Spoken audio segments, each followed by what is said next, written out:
So we have runes. Our runes are going to give us information about, these are not the runes I intended to use. Interesting. Why did I grab this? Kind of feel like I need to now, right? All right. Because I went through and I cleansed this and I prayed over it. So now it's like, well, girl, this is what you're supposed to be using. But we're going to use some runes to discover the divine energy. Hopefully these all come in reversed. We want to discover what divine is doing in their lives. Perfect. They're all coming in upside down. Oh, I saw that one. I don't want to grab it if I saw it. I saw that. We want to see what divine is doing in their life so that we can kind of understand what they're actually responding to. Okay.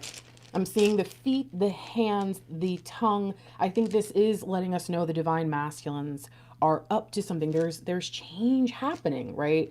And let's do 2 more. Okay. Oh, this is awesome.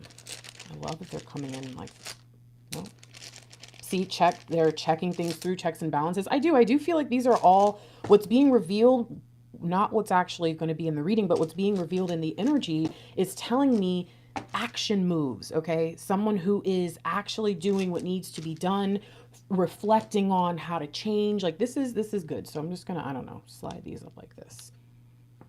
Definitely an interesting way to start, just immediately in a different energy than I was expecting. This was only going to be 1 rune. And in that set of runes that I created, I think there's only I think there's less than 20, where this set has like 50. So I'm already like, oh, okay. I've already blessed and shuffled these decks. I just want to get the spread out. So we're not spending too much time on the early energies. Okay. I'm just warning you already. It's going to be a little intense. Woo! Woo! Oh my. Okay, I'm already getting this feeling of someone who's moving around. Not okay, hold on. Whoa. I just heard, is that Pharrell? Bouncing around, bouncing around. Hold on. I'll take these 4. Let's get this. Our true divine Oh, the King of Cups. Oh, and the ace of, did you guys see them? They're like flipping. I see, now over here, I get that feeling of someone who's all over the place, and not just because, you know, like I have ADHD, I can be all over the place. I'm not judging that. I'm talking about someone who at their soul depths, they are all over the place. I may have ADHD, but at my soul, I am anchored with divine. I am immovable. All right. That's not what I get from over here. But the moment we start going with the true DM, the king and ace just flip. Oh, please rewind that if you missed it. Just rewind it and watch it real quick. That was magic to me. That was magic. All right. We need 4 cards. Oh my gosh. There's so much fear in this divine masculine. They want to reveal the truth to us today. All right, keep them reversed for me. I'd like to not know what's, oh. Was there another one? No.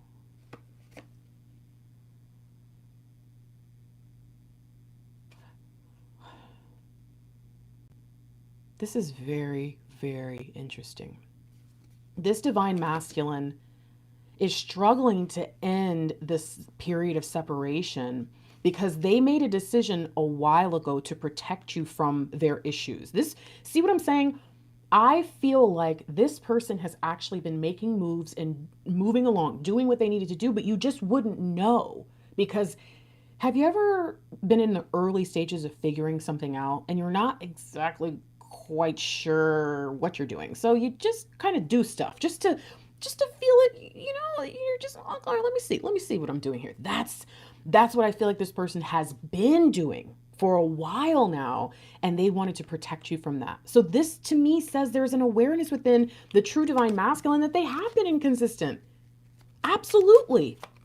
All right, okay, all right. Whoa. Oh, you know I gotta look. They've been trying to choose their battles. I think what this tells me, too many. I think what this tells me is that this person, they feel like there is something that gets triggered in them when you guys are connected that they're very ashamed of. They know that they're either going too far, saying the wrong thing, doing too much. It's like they go into defense mode, they go into deflection mode. This is an avoidant aspect of who they are that got you guys to where you are right now. But I just don't get the sense from this person that it's about you, right? It's not, they're not just using you or toying with you. In fact, the energy says the opposite. They want to prevent you from becoming a casualty of their internal war versus, okay, ooh, ooh.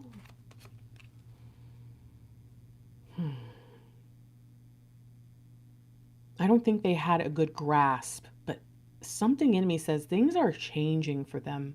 You know, the other day, I had this very strange connection that was made. It was like a boom. And then I got confirmations after, so I know it's reality. And I am curious if you are willing to share with me, especially if you know what's going on. November of 2024. You've heard me talking about it for a while, that ever since then, things have been completely awry with the collective.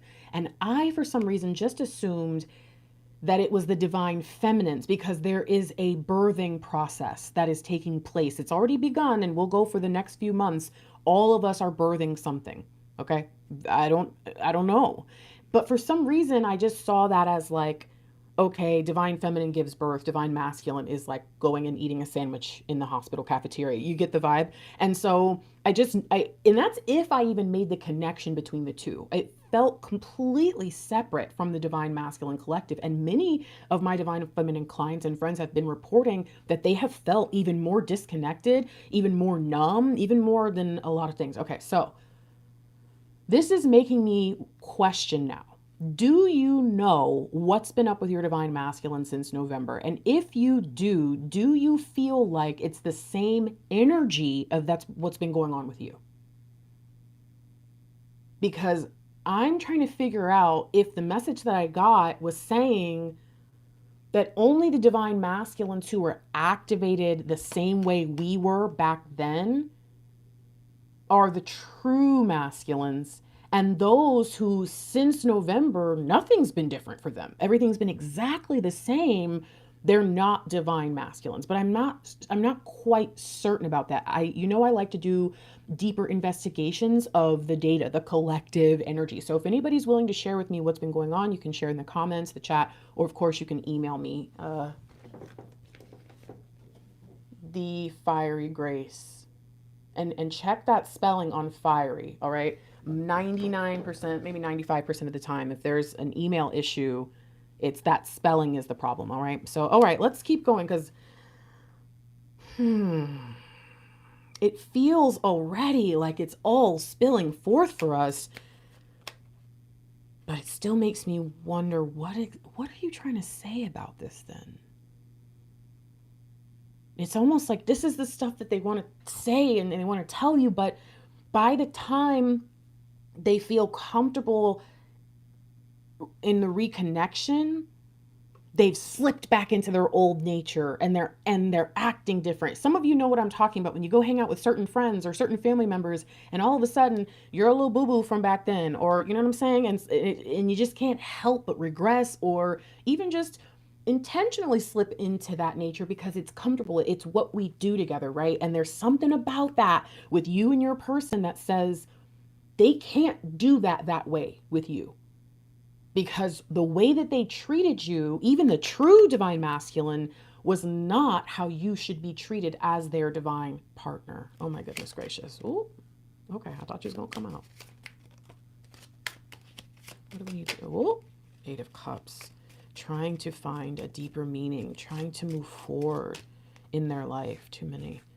Trying to seek out something new and trying to mature while they do it. In fact, it's because they're already maturing and they're starting to like how it feels. They're starting to appreciate a little bit more of that energy in their life. Okay. I need to know right now. Yeah. I feel like they wanted us to understand these things before we assessed their energy. So let me go ahead and just do a little of this. Let's spread these out with each little section. Let's go again. All right, friends. Set an intention. What is it that you really want to know right now? I have had requests for a reading like this in the past because of the reading we did years ago. I think it might have been in 2020. That is still one of the favorites on the channel, which is that false twin versus true twin reading, where we assess just similar to this, but not, this is completely different. Set an intention. What is it that you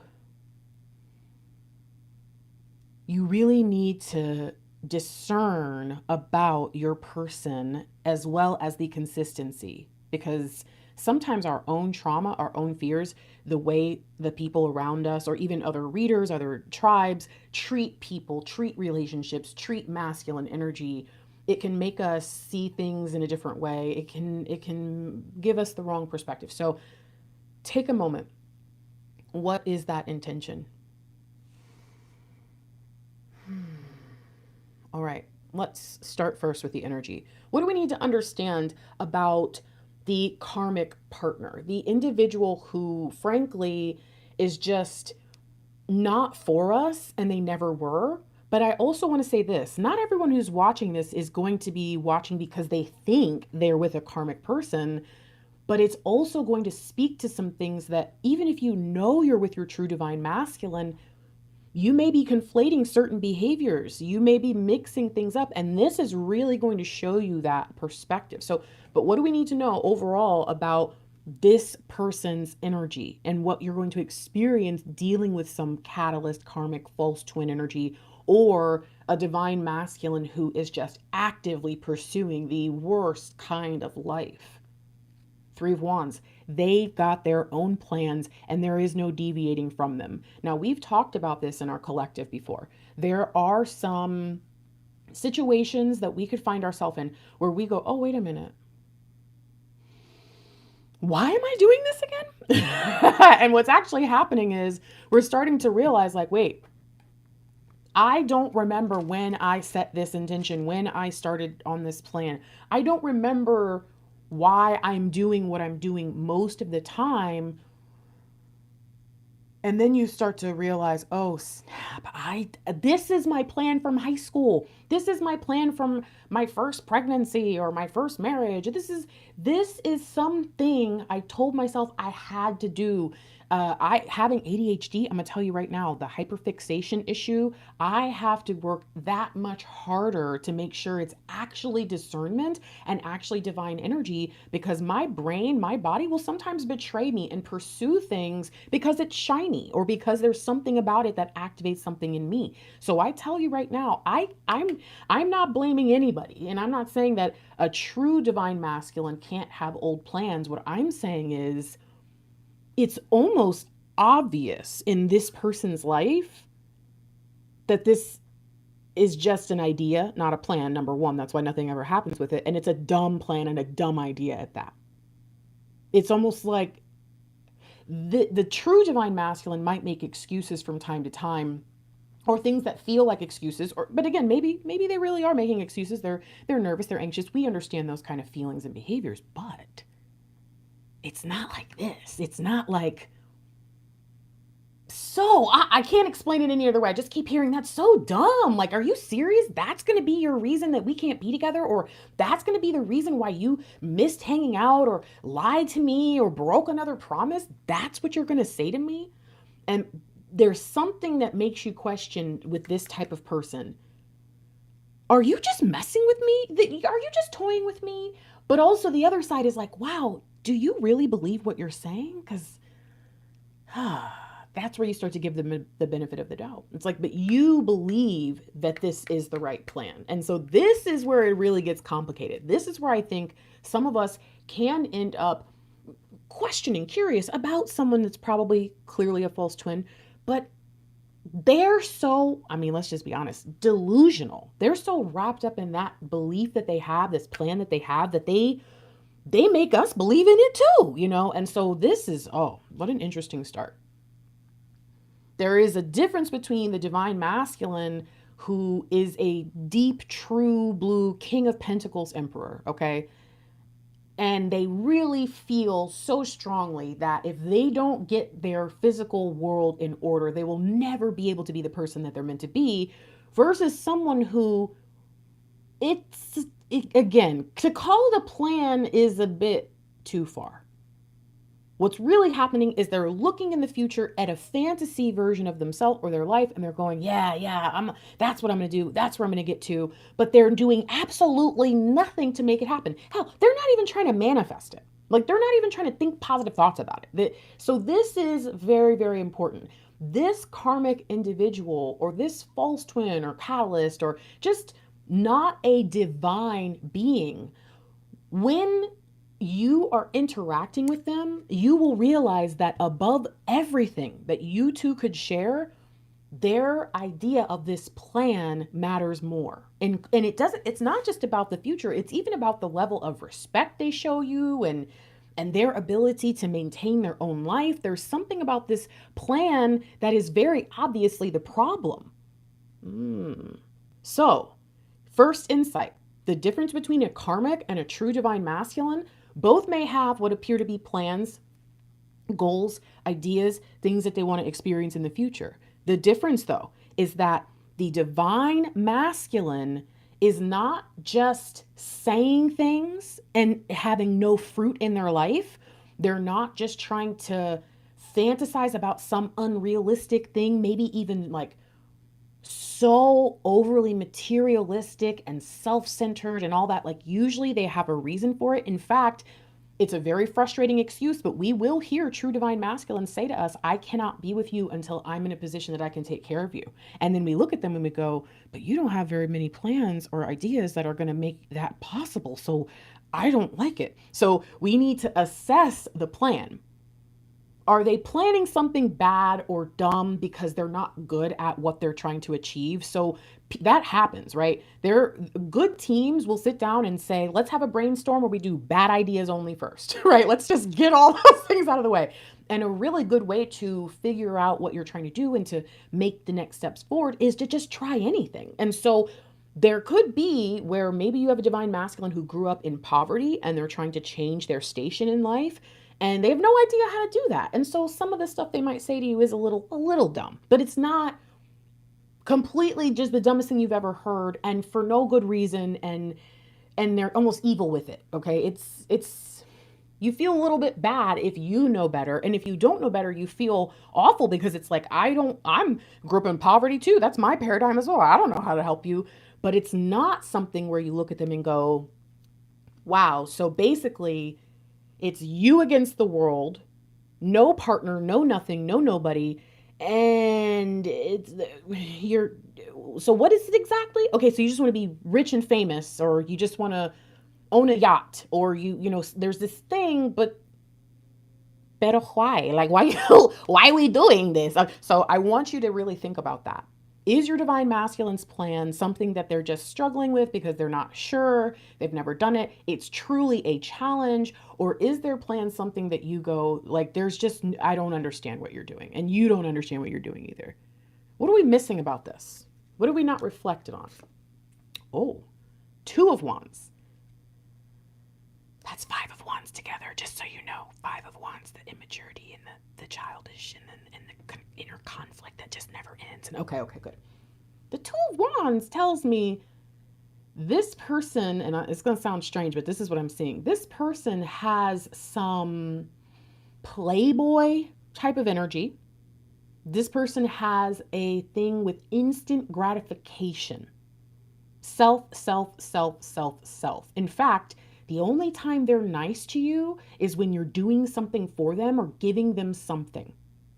If they have to do something for you, Okay, that actually reminds me of something. I want to make sure you guys know that I made this because it's a free quiz. I've been trying to figure out how to help people more. And I'm realizing quizzes, because I ask a lot of questions and then I assess it. It's like, what if I could just pour what I would do to assess it into a quiz? So I actually made a quiz for assessing your twin flame separation love language. Now, did I just, oh no, I just copied the title, but it's not going to paste that in there. Trying to move too fast and the channeling grace slowing down. I'm slowing down, guys. Okay. So if you are like, why? I already know my love language. Why does that matter? Because we're not talking about your love language. We're talking about your separation love language. We're talking about the fact that there are people out there who on their journey could be getting the exact same treatment as you. And in your mind, your heart, and it's not just because of trauma, you cannot handle it. You're going numb inside. Everything's wrong. And they're getting these crumbs and they're sustained by it. And it's like, what is this? And it can make you think there's something wrong with you or your person or you're doing something wrong or What if? Okay, here's a good example. My love language is gifts. It's my top love language. It's the only way anyone was ever nice to me as a kid. I only had very negative words spoken, blah, blah, blah. Okay. But gifts on my birthday, on my, Christmas, and basically that was it. I knew that someone would be nice to me. Okay. All right. So if I get with my divine counterpart, we're not together, but we're in separation. Okay. But we're kind of together. Right. And every time they see me, they bring me a little rock. I know you like rocks. Okay. And I saw this rock the other day and I thought of you and I just want you to have this rock. Free rock, found it on the ground. Didn't pay $1 for it. But let's say that they brought me over the course of a year these 8 rocks. Now, there are going to be some divine feminines who gifts are not their love language. Maybe it's words or maybe it's physical touch or whatever. And so when their divine masculine leaves a rock outside their door and texts me like, check outside your door, I brought you something, and they pick up a rock, they are crying. Like, first of all, you stopped by my house in the middle of the night and brought me a rock. What is this? Are you pranking me? Are you trying to diss me? Because it's like you took away my opportunity to maybe give you a hug, to talk to you for a second. You brought me a rock. I don't care that you were thinking about me all week or you picked this up for me last month and you've been waiting to bring it to me. So you just had to give it to me because maybe your love language is gifts, right?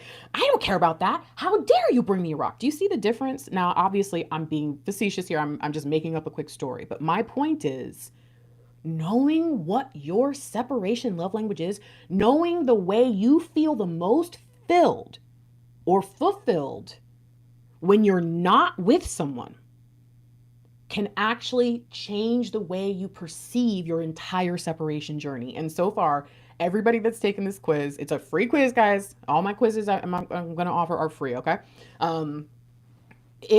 The people who have taken this quiz, one person was just like, I feel like I need to apologize to my person. But another person was just like, this explains so much because there's nothing in me that has any reason to be upset with them. And yet I cannot let go of the fact that I feel like they hate me or something. And so I just want to make this very clear. There is a difference between somebody who is self-centered and a complete jerk and just doesn't care versus someone who is trying in their own way. And then when we're thinking about someone who's making the effort, there's a difference between someone who's trying and you just can't receive it and someone who's trying and you can. And there's also a difference between what that effort really means to them. Because if my divine masculine worked at a quarry, I don't know, even then, see my love language gifts is coming through right now. Well, it's like, no, it doesn't matter because they were at work and they saw a rock and they put it in their pocket and they saved it and they thought of me. And to me, that means they were thinking about me that day. Like, gifts mean more to me than the actual gift. It's the meaning behind it, right? That's where you could give me literal rocks and I'd be like, oh my gosh, thank you. Like, most of this stuff up here has been gifts from other people. Okay. I want you to think about this for a moment. Do you have a separation love language mismatch? Okay. All right. Beautiful. I wanted to make sure we understood that. What we're missing about this person is that they are extremely self-centered. And I keep wanting to skip over it, but this feels like F boy. This feels like friends with benefits, but like not great. Like maybe the experience is good, but the way you feel before and after is not. Okay. Again, there's something about this person that it's just like, I want what I want when I want it. All right, let's keep going. What about the true divine masculine energy? What do we need to understand that can be misconstrued, right? That can be misunderstood. And it says I can see the chat. I know there are people here, but it says there's only one like. So please like this video so that other divine feminines who you're hearing the gems that are being dropped, please do like the video. All right. And if you could do us a favor on our channel, if you see something and it's like 11 likes, 111 likes or whatever, please don't pass it, like it. I know that it's going to change the number. But when you do that, YouTube thinks you don't want to see our stuff anymore. And then they won't show you our stuff. So if you've ever wondered, why doesn't YouTube show me their stuff? Well, if you do that, that's probably the main reason. Okay. Okay, cool. All right. What do we need to know? Oh, so now, see how we're starting this reading. And we have an energy that kind of matches a little bit. We've got wands, and yet very different. The 3 of Wands and the 2 of Wands both picture a person holding the rod, holding the wand. But the Ace of Wands has what? Divine holds the wand. And what this says is, and this is the part that does make a lot of divine feminines really, really upset and uncomfortable. When they hear that their divine masculine is actually in alignment and that separation is a part of that, they'll just walk away from my channel completely. Like, oh, absolutely, no. You need to tell me that we're in separation because they're bad. Because if you tell me that it's just a part of our divine design, our destiny, anything like that, I find that offensive and I find that painful because it doesn't tell me that separation is going to end ASAP. But I want you to think about that, okay? Think about that. Your divine masculine may be doing everything right. I think that may be the call upon this reading. They may be the exact opposite of everything every other reader has tried to tell you about them. They ain't this and that. They're out there catching this and that, and they may not be doing any of it. And do you know how many times I find that that's actually accurate? My clients get to talk to their DMs. You've seen it since the inception of my channel. At least once every live, someone comes in and says, my DM just contacted me right now and we have not spoken in however long. So I'm going to tell you, don't get it twisted. We're in it. We're exactly where we need to be. But there can be some fear associated with this idea that everything they're doing is okay. Because we've been promised that once they straighten up, we'll be together, and it's not accurate. There are people who you're going to get with your divine masculine while they're still fucking up, and that's a part of your journey, and you'll probably still be here watching readings during that time because it's going to be very frustrating. It's like, this is not what I thought it was. I'm not ready to be done. But my clients who get into reunion, my clients who get contacted, I promise you, they're hearing from their divine masculine and they're realizing something. Oh, and those who are in full union, like actually together and they've had the time to talk through the past, the divine masculines were not lying to them. The divine masculines, even if they were a little bit immature, a little bit off, like slightly, not full karmic, just slightly just a normal person, they would come back and be like, actually, I was being for real when I said this. Actually, I really meant this. I saved all your this and that. I would screenshot our messages. I'm telling you, there is a difference. All right, let me take a breath. What are we missing? This person is divinely led by divine now and inspired by divine. And we also saw the 8 of Cups in here. And that is a card where they leave behind what I see as the lower vibrational emotions of an old dream. Okay, so a childish emotional approach to life in search of more, because now that they've grabbed the divine inspiration, they want the divine love. That is what I got when we saw that Knight of Cups in the flow of energy that wanted to come out for the true masculine. I think it says, I hate that I already set us in motion this way, where I am not strong enough to be around you while I'm not fully there, because I really need you. I really want you. But also, like, a part of my deeper desires as a masculine being is that I want to sweep you off your feet and love you and show you all the things. I want to do the things I see on TV, just like you want to experience the things you see on TV, and I can't because of where I've put us. This person is fully aware. This person is genuine. Thank you, Beautiful Chaos. I appreciate that. Everybody, let's give Beautiful Chaos's donation a like. That's one of my first donations I've received, like maybe the whole year. All right, what else do we need to know? Oh, 11. 10 of Swords. Embrace the change and expect things to get better. That's a two-part process with ego death. Embracing the change says, I surrender. I am no longer going to fight this.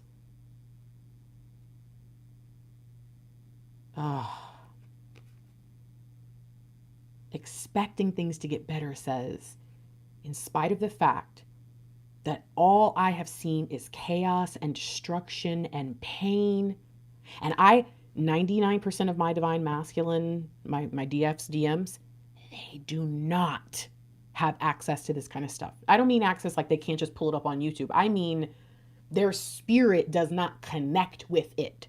They get their wisdom, knowledge, and understanding from the 3D in ways that some divine feminines do, but more don't. More of us get our wisdom through the 5D. The more balanced you are as a being, you can have both. That's what happens when divine masculines finally step into true divinity, is they have now begun to receive divine wisdom from the 5D, not just the 3D.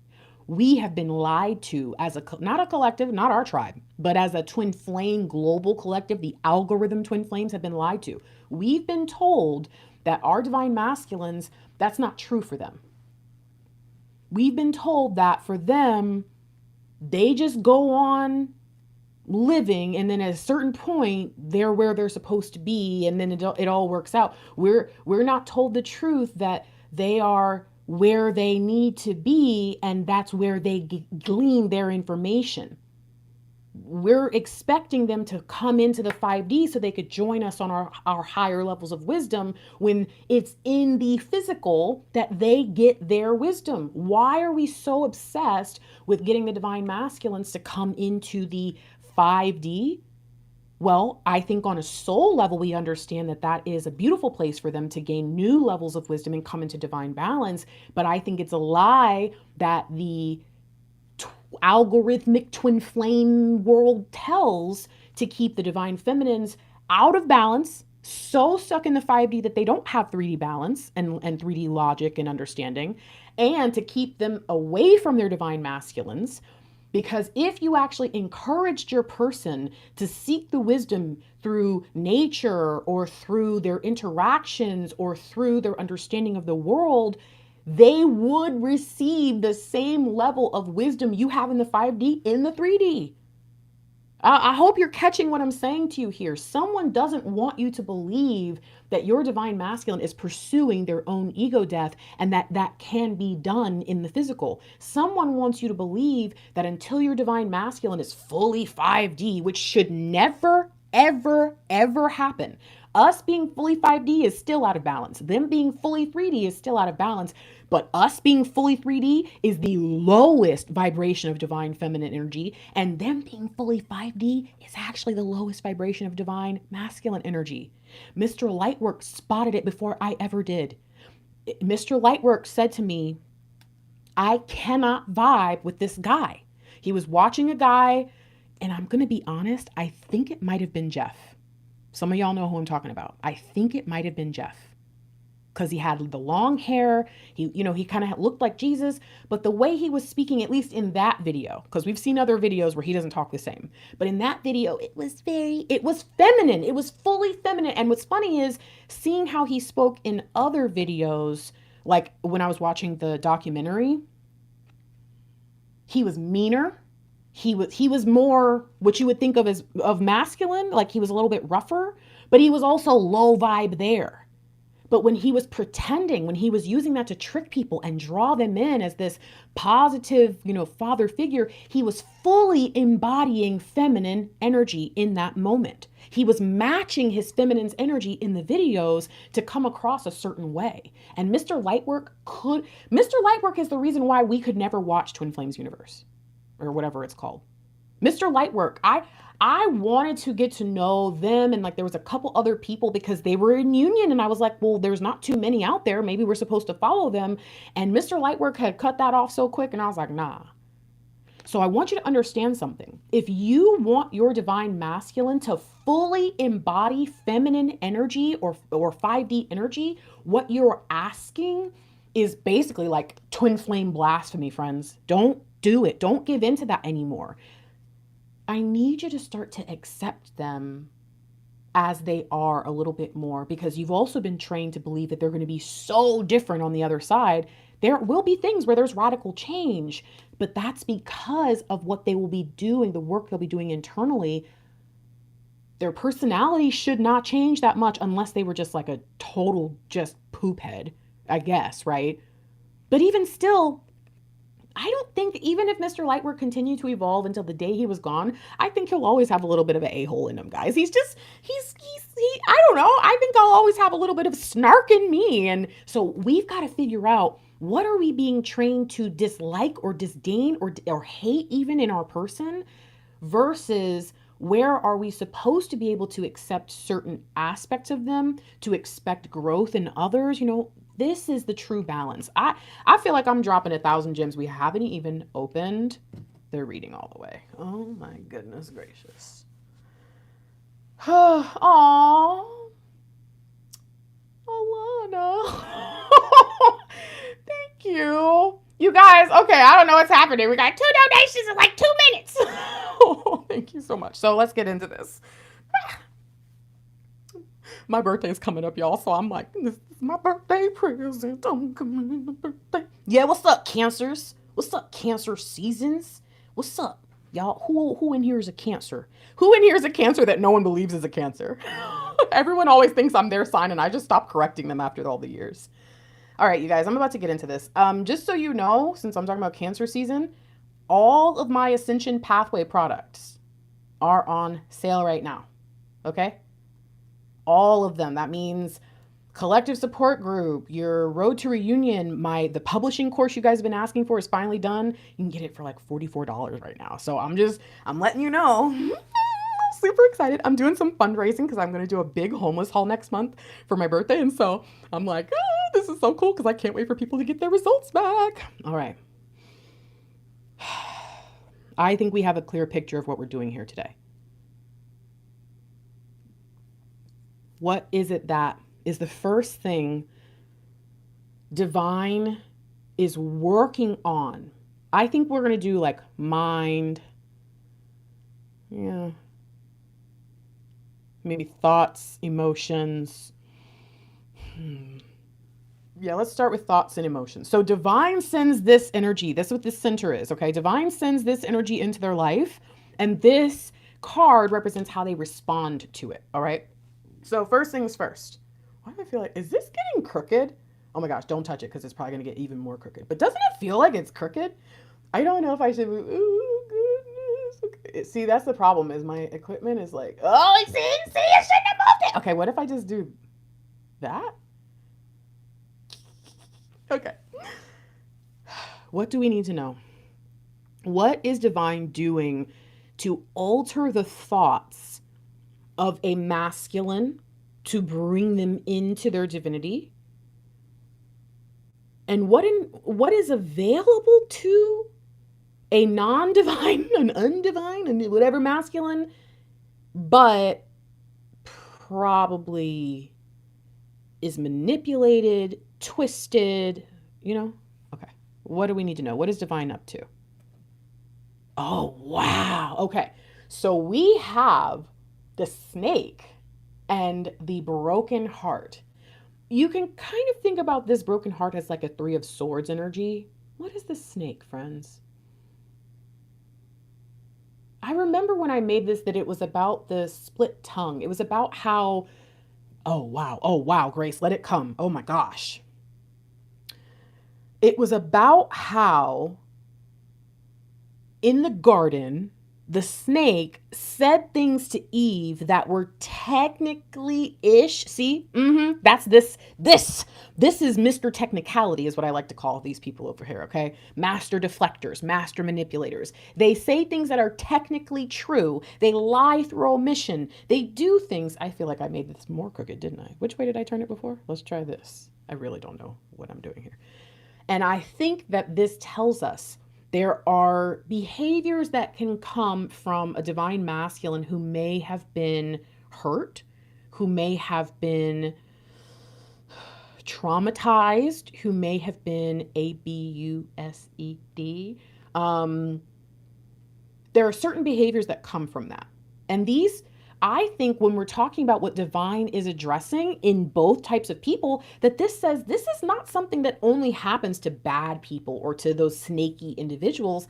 This is something that can happen, unfortunately, to even the good people out there. We all can get hurt. We can all get manipulated. We can all get twisted up in lies. And we can all then reflect that back out. But there is something that divine can do to unbreak our heart. I love that song. There's something divine can do, and I think it does. It's interesting that this isn't in the emotions, it's actually in the mind. Why? Because I think it just says, going back to the whole snake in the garden idea, that we were willing to listen to the snake because our heart was broken in the first place. There was something about not being able to eat of that tree that probably rubbed Eve the wrong way, or something. Okay. There was something in there that might have made her say, yeah, why can't I eat that? She already kind of wondered it. And then when the snake came in, it was like, boom, easy. And so I think this says there are things about love. There are things about connection. There are things about the way these people perceive life that have been affected by those liars, by the cheaters, by the fake people, by the people who do not mean them well. And divine is coming in and saying, I'm going to change the way you are seeing things, processing things, the way you think about things, so that you no longer operate from this place of brokenheartedness, okay? So that you no longer do things from the place of being wounded or seeing that life is always bad. This karmic individual has fully given into the idea that life is bad, probably did a long time ago. I don't know if karmic people like this are fully beyond any kind of divine redemption, but I do think that it's a question. And I don't think that these people are meant to be on a twin flame journey. I think that they have their own soul stuff that they have to deal with. We are just on another level, okay? So, how does the karmic person receive this divine energy of, listen, you have to choose to heal from the snake bites? What is that saying? It's like, holding on to your anger, or maybe even, is it being so wrapped up in what happened to you is like being bitten by a snake, and instead of going to get the antidote, you go looking for the snake so you can tell it why it shouldn't have bit you. And I think the meme is like, it's not about the snake. Like, it was never about the snake. It was always about the part of you that said, instead of going and getting the healing, because I know that exists, I'm more mad that it happened to me, and that's all I can think about. Now, there is a healing that can come from that, but if you don't, or if you refuse, what does that look like? Oh, wow. Oh, man, the Queen of Cups. And you want to know what's messed up? The other day, I got this crazy message that the way that I had been speaking on the Queen of Cups lighthouse vibe, where she's the lighthouse, but I always said she was the beacon. I said, be the lighthouse on the shore, be the beacon. And I always saw a spotlight of energy going directly up from her throne. I never really saw the typical lighthouse energy, which is the circling light. And it was revealed to me recently that we need to up our understanding. And I've been getting a lot more downloads and messages about the twin flame, almost like parables that are inside of the cards. And it said, remember, a lighthouse, a part of the purpose of it is not just about being like, oh, hey, there's the light, I'm going to go towards it. The lighthouse, the reason that the light is turning is that it's reflecting light upon the water in the dark. And it's allowing the captain of the ship to see, oh, there's rocks right here. Because it's pitch black, but that lighthouse just showed me I need to go around a little bit to come into this harbor.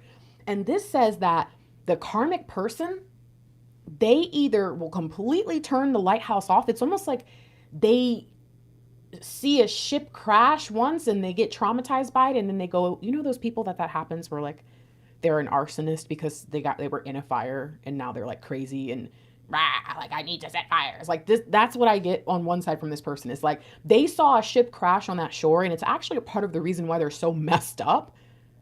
But something in them, because their dark operating system took over at such a young age, probably, something in them wants to see more destruction like that now. Or maybe they were in an accident and because the lighthouse wasn't working. And so now they hate all lighthouses. Like there's this weird, unhealed approach to life. The other side of this says, they're not the type of person that wants to see people come in. Think about that. Think about being lost at sea and then you finally find some safe harbor, but there's no way in. And you've got to wait till the next day. And then the next day, no one wants to help you. And there's something about that that's just like, oh my gosh, like as a human being, we know what that feels like, whether literally or spiritually speaking. This person knows it too, and they don't give a damn. This is the type of person, oh my gosh, this was my ex. And this was one of the first things I realized about my ex that made me go, oh no, you're not a nice person, are you? And it was too deep into the marriage. And I was like, oh crap. He was in a frat. He was telling me about, the hazing that he got. He was a black guy in a white frat, and they wanted to make sure that he was not just there to, I don't know, whatever. So he said some of the things he described to me were actually like terrifying. And then you know what he told me? As he was continuing the story, that he couldn't wait to be that guy for the next people who rushed. I realized at that moment we were two different people. I was in a pageant in college, and the next year I wanted to be the pageant mom. Now there was no pageant mom. There was pageant coordinator. They did allow, because it was guys ran the pageant. It was a frat. And then they allowed like one woman to kind of be the coordinator because they're a bunch of dudes. And I was like, well, no, I don't need to be the coordinator because I'm not a pageant coordinator. But I just want to make sure that, because I was Miss Congeniality my year. So I just want to make sure that there is no cattiness, no pettiness. I want this to be a beautiful experience for everyone involved. And they were like, listen, you're downplaying who you are. You need to be the pageant coordinator. You can do it. And it was easy. I was being ridiculous. But think about the difference there between me and my ex at that time. His first inclination is not, I went through so much and I went through so much like really bad stuff because of who I was that I want to make sure that no one goes through that. It was, I want to be the guy next year who they think, wow, that was really evil. No one's ever thought of that before. I'll never forget that moment because he actually taught me that I should look for that in other people. I'd never seen it before. It's a very specific thing to look at. Wanting other people to go through what you went through was something I had never been exposed to until that moment. And after that, I noticed it in so many people. And you know who else I noticed it in? Twin flame algorithm tarot stuff. I don't like that. It's not my vibe. That is true karmic thought. I saw something bad happen to someone else. I want to see it happen again. If you are around a divine masculine who is just like that, you need to question things. All right. I'm not telling you they must be the worst of the worst. I'm just saying to you, I've never met people who were like that were genuinely good people. So was it learned? Is that how all their friends speak? Are they just kind of running their mouth, but that's not really true? Because, some people will act all hard, but then the moment someone's in need, they'll go racing into the water to save them from drowning. You know what I mean? You need to make sure that you're truly aware of who your person is underneath that, because there are some people who have dealt with behaviors just like that, where it was so obvious this person was just a dick. Like, I don't know what, or douchebag, like all the ways you want to put it.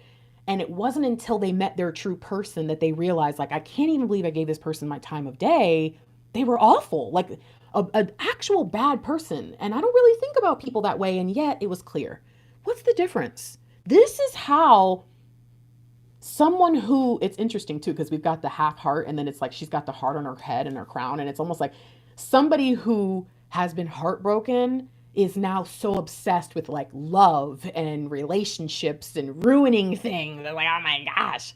But how does the true divine masculine receive this?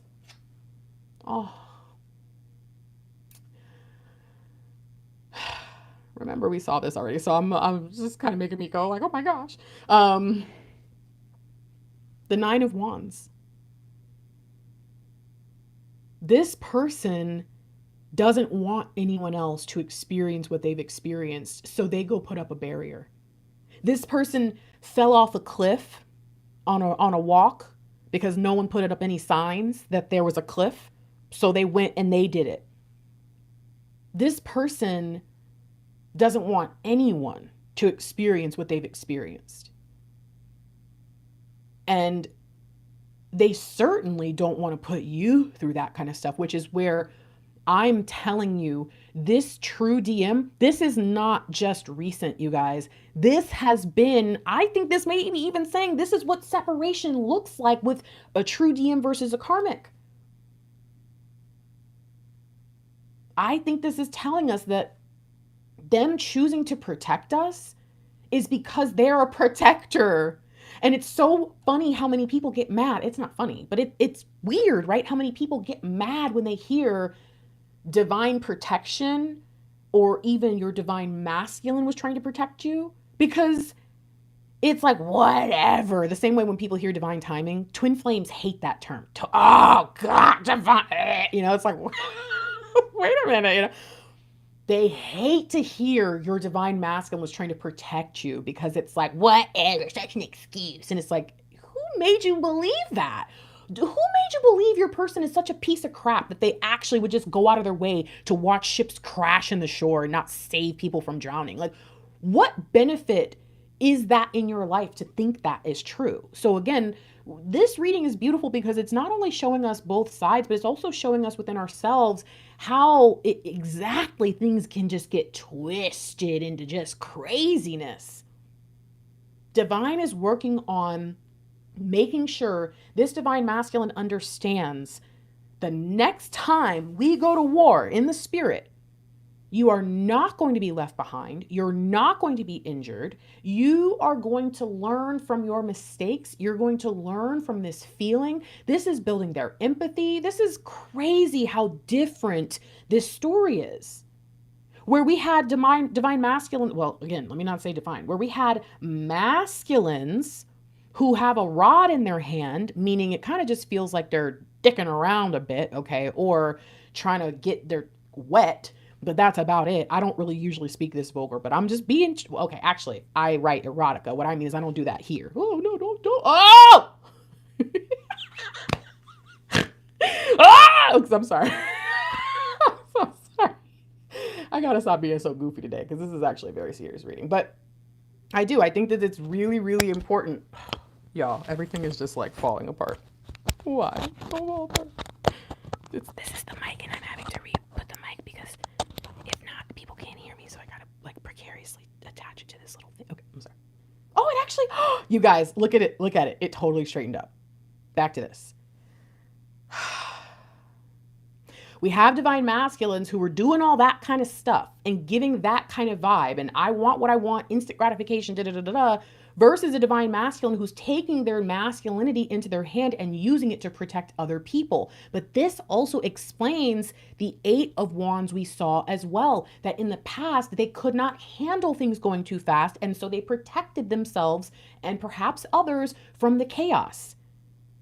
You ever had a masculine energy in your life, good or bad, however you might have seen it, where everybody could be acting all chaotic and all they had to do was kind of come in and be like, hey, Hey, you better not be in that toilet. I'm just kidding. But like, they just kind of had to come in and say one thing and everybody shut up. It's not always the ideal way to handle situations. I will acknowledge my father was that guy, and sometimes he would do it because he was just dysregulated and stressed out. So I'm not trying to say that this is somebody trying to pull that. But my point is, in that moment, what's happening? My dad was getting dysregulated. And so he freaked out in his body. He saw maybe everybody else was a little chaotic or something was a little bit off. And what did he do? He said, I need to bring control to the situation to protect all of us from whatever's going to go wrong, because I'm still traumatized from when I was a kid and things were chaotic. That's what this Nine of Wands is representing. Teaching the divine masculine the proper way to set boundaries, the proper way to protect themselves and others, and not having to just go into full shutdown mode every time because they're so dysregulated, but instead being able to say, I can easily discern what is energy that needs to play out versus what doesn't, or whatever. Okay. So we have divine saying to these divine masculines, hey, listen, a lot of the things that you do in the way that you think is because of the pain you've experienced. We need to change that and we need to work on that. And the karmic divine masculine says, I love chaos. I'm so addicted to it. I've given into it. I chose the wrong side. It's not even like, I think sometimes the divine masculines can choose this fence, you know? Like, I'm not going to actually be on the right side. I'm not going to choose the evil side, but I'll just sit here in the middle. I do think divine masculines can do that, but they can still get caught up and get screwed by that. I'm not saying it's a good thing, but I think the karmic catalyst, just BS. In fact, I want to be honest. I know we like to label things in this space because it helps us kind of figure out like what the hell's going on here. But I need to make it very clear. Some of this energy, these type of people, I know we want to call it a karmic catalyst, a false twit, whatever. Some of these people are just regular ass men and women who aren't nothing spiritual at all, and stop trying to call them things. Some of these people are not karmic. Maybe they don't actually do anything to you. And the only karmic thing about it is that they're wasting your time, which is huge. That's a problem. But that is not when a twin flame reader is talking about like a karmic third party partner, they're talking about people doing black magic and all this evil. And sometimes this kind of person is just a douchebag in the real world, and that's it. And we've got to be able to sit with that sometimes, that not every single person we interact with, especially in the lower vibe stages of our journey, is even like there's divine and there's undivine, but that kind of presents this picture of someone who's like good or evil. It's like sometimes these people aren't even evil. They're just people. They're just there. They're just somebody. Like, remember earlier I said I had to be able to tell the difference with my ADHD between a fixation and like real something. Yeah, man, some of us just got ADHD. Some of us got limerence. Some of us got issues. And we get into the twin flame space and it's like, oh, thank goodness, someone to tell me that I'm not crazy when maybe we are being crazy. Because beautiful chaos, thank you for the donation and then calling me crazy. No, I'm just playing. I'm weird. I've been weird my whole life, and I'm not afraid to be myself. I'm not afraid to make you laugh, and I'm not afraid to speak honestly and truthfully about things. And so, yeah, that can come across as pretty crazy. But the reality here is I am one of the most sane, if not the most sane person in the twin flame space. And I can guarantee that. Find me somebody else who has this level of truth and access to the divine masculine and is willing to have that out there for you. Yeah. You need to be able to tell the difference between the thought process, between someone who ain't nothing and nobody or is a full-on karmic and is after you, versus somebody who they're just trying to get a hold of themselves and get a hold of their life. And it's not easy because no one ever taught them how. There's a difference. All right, let's keep going. So we said thoughts and then emotions, right? Feelings. So let's talk about their emotions. Let's talk about what divine has been doing during separation in order to get these people to be more in touch with their emotions, to stop being avoidant, and all the things that are needed. Oh, okay. The hand and the land. The hand and the land. You know what that tells me? Well, first of all, I just saw Seven of Pentacles, which is really cool because that's yet another card that we had the Eight of Cups. Now we have Seven of Pentacles. That is cards that are not wands, but there's a guy holding the wand. And it's just telling me we're so on track.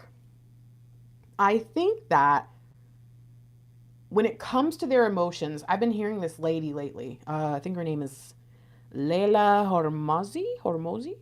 And she says, the mood, your mood, follow the plan.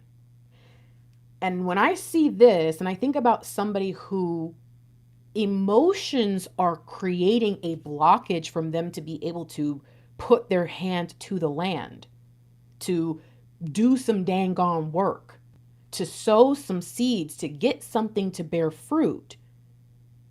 If their emotional dysregulation is what guides them to do that or not, well, let's just be real.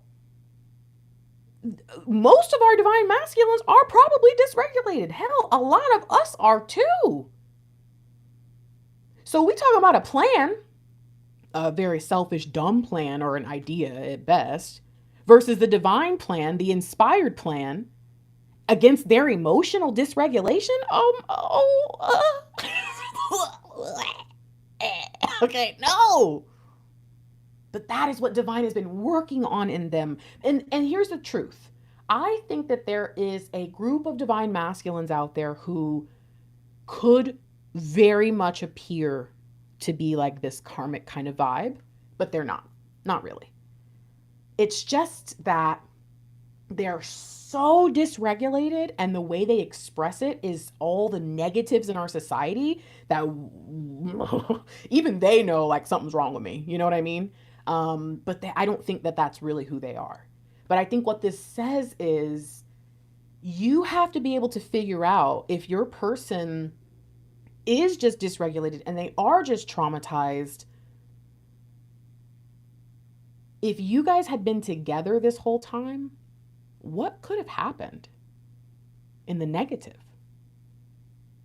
If you're also dysregulated, like maybe now you're starting to understand what that means. I find every day that there are people who have no idea the words that I use. And it's always like, oh yeah, I forget. Like I'm the only person having the experience I'm having, and I can't assume everybody else is too. But it's like, if you're just now discovering the idea of regulation, if you're just now understanding what it means to have adrenal fatigue or how your adrenaline works, it fight, flight, freeze, fawn. If you're just now really, if you know what that stuff is, but that's about it, you are already not where you need to be with it. But if you don't even know what I'm talking about, you've never heard any of it, you need to go look it up. Dysregulation. However you spell it, Google will know, okay? I want you to reflect on that honestly. Because I have clients who are getting into union right now, or at least reconciliation energy right now, and they are not regulated. That's why they're still watching this content. Because they know there's something missing. They know there's something off. And as much as they may want to just be able to take whatever their divine masculine is sending their way, they can't. And somehow during the entirety of their separation, no one ever really talked about it. Or if they did, they kind of missed it. You being able to regulate your own emotions, especially when you're up against someone who is so traumatized and may not understand that yet, that's the way to lead them forward into the healing that freaking matters. And so I want you to reflect on that. If you had gotten together when you first met, or a few years ago, or even a few whatever months, however long, where you have made some growth and some changes in your life, how bad would it have really been? And if you're realizing, dang, I am actually super dysregulated. Like this journey, I can barely handle it. Every time the roller coaster dips down, I go lower. If it goes up high, maybe I go high, but sometimes I'm so depressed that I can't, like, whatever it is, if you're like, oh, I've been hearing about that dysregulation stuff and I chose to avoid it because I know I don't really know. Friend, I want you to take some time with it and recognize if you were to get with them right now and they were not ready to deal with that version of you that it could ruin everything. Divine is not trying to do that to us, okay? So, what do we need to understand about the non-divine masculine? When divine is trying to encourage them, hey, it's time to do what needs to be done. It's time to focus on what's important in your life. When divine is showing them, if you want to have this thing you claim you want so bad, here's what you need to do. How do they receive it? Oh, how freaking funny. How funny is that? So now we've got the 9 of Wands and we have a little bit of a sync here, but the position difference means everything. They're blocking divine's whole, I don't even know what you would call this. They're blocking divine. This is dumb. See what I'm saying? I don't mean to say that. I don't like to just be like, you're dumb, that's dumb. But man, this is dumb. Divine sends this energy in and says, hey, it's time for you to go out and put your hands to the land. It's time for you to expand your kingdom. And this person says, how about this? How about I'm going to put this boundary up around this little space that I have, and I'm going to keep trying to do the same thing. How about I'm going to complain that I'm always at war, but I'm never actually going to try to seek peace? How about I decide what matters to me? And working the land and waiting for something to grow. Wait. Before it even grows, you want me to till the soil? Hell no, I'm out. The moment there's any kind of work that needs to be done, this person, oh my gosh, y'all. I have a client who's really, really mad at me and she like disappeared. And this happens all the time. I say one thing that's not okay or whatever, and people will just dip. And it's why I just have stopped even trying to make friends with anybody in this space, like beyond who I'm already cool with, because it's like, what the heck? The first time I ever spoke to this person, they told me one thing. And then we pretty much just talked about like them getting their life in order. Like it was like, they didn't really want to talk about their DM and I didn't push them. It was their call. So I was like, okay. But then the next time we talked, they tell me about this and basically described to me, and I think that because she's never experienced this before, she didn't realize what she had gotten herself into, basically described to me a full-blown friends with benefits with a lot of boundaries, okay? And she told me that her daughters and everybody was telling her, like, you need to stop. Like, this guy is not good. And she hadn't even spoken to him. They lived a little, a while away from each other, but he didn't contact her. But if she contacted him for sex, he was either down or he would tell her like, another time. And then he would like get back to her. But that was it. That was it. He would constantly tell her, you're getting too emotional, all this different stuff. And so she had responded to me in an email afterwards and was like, hey, I think I might have like misconstrued some things. And I just said to her, look, if you believe the spiritual aspect of the connection is what you think it is, then forgive me. Like, I don't want you to, think that this isn't your person. But what you described to me is F-boy. And essentially, I think that might be where your daughter was like, Mom, like, I don't know if you know what you've gotten yourself into with this guy. And this is what I kind of get from it. Somebody who every time you try to take a step forward, they lay 10 more boundaries down. Every time you try to just go with the flow of what's the connection is, they've already got 16 rules in place and they're like on the wall and they're like, first of all, this is how my women do this and that. And you're my Thursday girl. And if you call me on a Friday, you're going to see me next Thursday. But if you call me 2 times, I'm going to make you wait 2 weeks. All this. Y'all, please. That person is basically abusing your body. If there's more, then there's more, right? But if that's all it's ever been, and every time you try to make it more, they go even deeper into like making it super, super small, please be careful. That is not the type of person. You know how many people say wild stuff in the comments and they're like, oh, this person, I thought they were my DM, but they are actually a RAPI, yeah. And I'm like, whoa. What, that would never be who we're talking about. And I just asked her straight up, like, what do you mean? She's like, well, I was convinced they were my person. And I was like, who convinced you that they were your person? And she was like, well, he did. And I'm like, he knows about twin flames? And she never answered me. And I'm just like, y'all, we've got to start to process things properly. We're going through the same kind of stuff as our divine masculine is.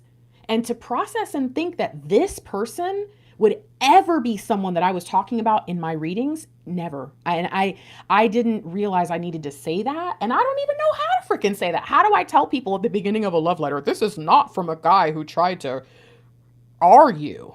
This is not from, you know what I mean? So I want those of us who are that higher vibrational state or self and have a higher understanding to recognize something. In the twin flame algorithm space, where social media algorithms run and control what you see, you're going to get promoted a lot of negativity. That's why there's probably no one watching this reading. You know what I mean? It's just kind of how it works. But you are high vibe. I understand that maybe you're not going to necessarily connect with that as much as you think, but the information is still there, sowing little seeds of doubt, trying to mess with you, to make you think that this is a divine masculine just out of their, no, false, all wrong. Not true. Okay? Let's look. How does the true divine masculine respond to the divine call to expand their reach, to do so through their emotional regulation and through that kind of stability? Interesting. This, well, it was like this, I think, right? Was it this? I believe this is it. And now I was wondering why, when we were doing the shuffle, why it was almost like we were getting an energy read, even though I didn't think we were supposed to get an energy read, but now I see, because this was it. This Nine of Wands with the Two of Pentacles and the Knight of Cups came out together. And the issue was, as much as I want to end separation, I set this whole thing up to protect you. And I don't know if I'm in the place, like I have all these desires. I want to love you. I want to show you all these things, but I don't know if I'm in a place to regulate myself enough to be able to give you both without something clashing or ruining it. Imagine your divine masculine, every single time they felt something towards you, reaching out or calling or coming to see you or asking you on a date or spending time with you or whatever. And every single time their intentions were true and pure, but somehow their old nature crept in, it would ruin everything. And it would probably start to make you question, like, what am I doing here? You know what I mean? Like, what even is this? And so I think this message is coming through and saying, this divine masculine has to be able to make the right choices. The cards that I brought up before this were the Seven of Pentacles and the Eight of Cups. And in both of those two people had choices to make. The Seven of Pentacles needs to figure out, am I going to keep sowing my seed here? Or am I going to take this and go elsewhere? And the Eight of Cups has to figure out, what is it about these particular emotions that are becoming strongholds and not inspiration for me? Where do I need to move on? And so the divine masculine, the true divine masculine, sees they have choices that they must make. They have decisions that will alter their reality. That it's not always about the hand, that it's about the emotional state that allows the hand to be put to work in the first place. And that also speaks to the fact that the divine masculine could be choosing the negative. And here's what's funny to me. We've got the Nine of Wands above this two and over here to the left of this two. And it makes me kind of think about the higher and the lower. If the Two of Pentacles, he's weighing and measuring these two pentacles to see which one is more valuable, or lower vibe, higher vibe, whatever. Those are the choices. Either you choose to protect people from you and yourself from your emotional instability, or you choose to give into that emotional instability, which continues to shrink your life down into nothingness. Now, this is also telling us something. Throughout separation, true divine masculines expand. False or non-true or not real or blah, blah, blah, just regular folks, they shrink. And the whole time you know them, their life just gets smaller and smaller. And it's not necessarily getting destroyed. It's not even like they had this vast kingdom and now they're downsizing. It's like, no, they never had anything and they have even less now somehow. What? How is that even possible? They never had anything spiritual and they have even less now. They're worse as a person now. They never had any emotional stability and now they're right. Every aspect of who they are just gets worse, not dissipating or evolving. Okay. So the way you'll know a true divine masculine is by their fruit, and is by whether they're laying boundaries out of protection or whether they're laying boundaries out of control. Wow. What a reading. Okay, I know it can't be true, so it must be just my channel or whatever, but it still says 1 like. So please like the video. And it looks like there's even less people watching. I know that this is a tough thing to consider, but I still hope that you will give yourself a chance to hear this truth. I know that it's so much easier to just listen to the fluffy stuff. I get it. There are days where I cannot handle listening to certain things on YouTube or certain types of music, but I'm telling you something really important here. This is not me doing this for my health. When I get a live message, there is an urgent thing that needs to come through. And I believe there is an urgency coming through from a true divine masculine who can tell you're questioning them, or you're questioning yourself, or you're questioning this journey, or you're asking divine and you're saying, you know what, I surrender this. And you're doing things that are creating distance that don't need to be there.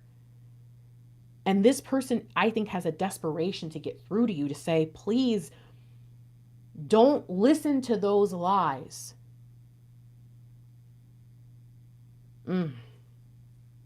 All right. I want to look at something because did we go back here? If we did, I don't remember. What are we missing about this person in the spirit before we go forward? What are we not considering about the true divine masculine? Oh, we did, the 10 of Swords, but something about me was drawn to this. What about it? That this person has been in an ego death since you met them. Interesting. Okay. So remember earlier I said it's not like they had, like this karmic person had a vast empire and then they're downsizing. It's destruction, right? Well, this energy says this person has been going through ego deaths and it's humbling them. And that is the way that you can really tell a true divine counterpart from, and that's going to be rough. You know why that's rough? Because, friends, we are taught to look for a divine masculine who sounds confident and who sounds sure. In fact, that's what we want, right? We want to know, like, are you certain about us yet? Do you believe in this connection yet? And so we can be drawn to a confident energy of somebody who seems to have it all together or whatever, only for them to turn around and reveal to us, like, I'm super evil, basically. Like, it's like, oh my gosh, versus this person's energy. It may not look the best all the time. And when you're looking at this person and the goals that they do have and the dreams and the things that they want to do, they don't really seem to be that much closer. But I think that this is actually very telling. This is letting us know divine is going to bring them their blessings and their abundance, probably through you or through your connection. Let's be real. But I think that could happen a little bit before as well. And so this person doesn't really need to worry so much, because what divine is doing is creating a wealth and an abundance and a richness within, so that it can go out, as within, so without, as above, so below. Whereas with the karmic individual, I think that this person, they seek to appear a certain way. And it's all bravado. It's all lies. That's why they're so all over the place. That's why they're so inconsistent. So this is really important. You've got to start to ask yourself, what is consistent to me? Not what other people say, this, and this is what consistency means, because that stuff might not matter to you, or that might not make sense to your journey, or might not make sense to your person, or whatever, right? But what does consistency look like to you? For as long as you've been dealing with this person, especially for as long as you've been in separation, what do you believe you need to know or sense or see, to where if you came together with them, if they hadn't have made this progress, So where they could become consistent in these particular areas, there's just no way you would trust them or be able to do things with them or whatever. What does that look like? Because if you can define that for yourself, you can also look at your person. I believe divine is doing exactly that. Exactly what you need, down to the little dot and the T's, and every little thing you need has been being developed in this person. And I'm noticing now we have 11 versus 10. And I even here we have 5 versus 11. There's something about this person is clearly 1111. This person is clearly something different. This person, there's a lot going on, but there's no fruit. Okay, what else? Now let's talk a little bit about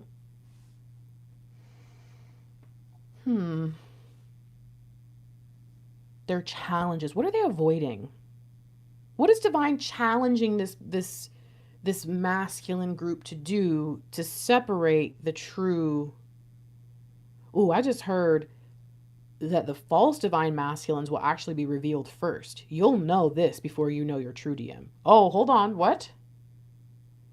So if you are dealing with a false person, that is the only way through. If you have ever said to divine, if I'm dealing with a false person, show me my true person, you have actually tricked yourself. You think that that's prayer is going to be answered. But this is telling me, no, no, no.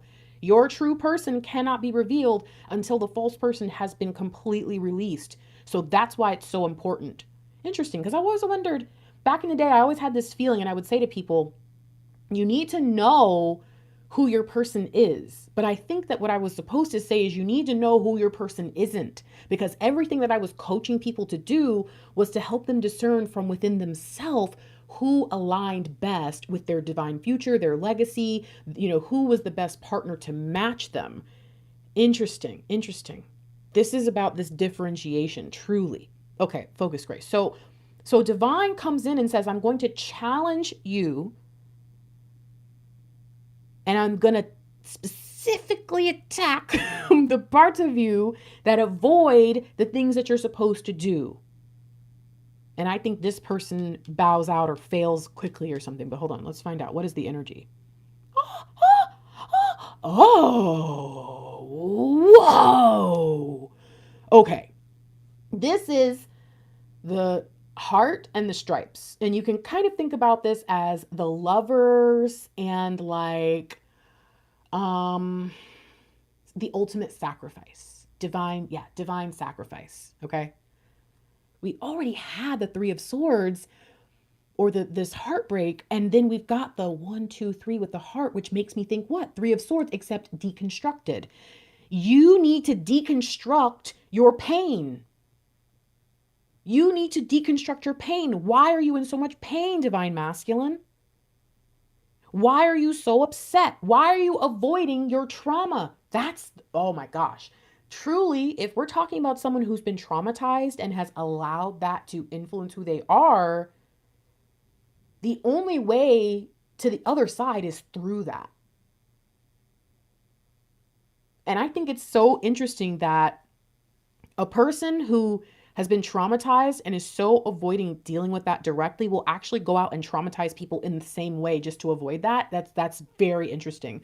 But I think it's also very telling here that of all remember I said I was going to use a set of runes that only had like I think there's maybe like 11, but I know it's less than 20 versus one that has like more than 40 stones, and we're getting completely different answers than we would have gotten. Because I would have only pulled 1 stone per. There is a lovers or a heart in the deck or the runes I was going to use, but it would not have given us this. It's incredible, the clarity. And so it's like, I need you to change your mind about the snakes, about why bad things happen, about who's evil and who's not. I need you to change your mind about how you decide to move through life, letting life get you down and ruining your future versus standing up and saying, I'm going to choose the best way I can every time, even if I'm not sure. And in the end, it's all because there is such a deep pain, probably in multiple areas of their life. And divine says, I need you to understand, in order for your heart to come back together and to come back to fullness, I need you to understand why it was torn apart in the first place. Oh, What happens in the karmic or this rando or whatever? What happens to them when divine says, this is what we need to get to the bottom of?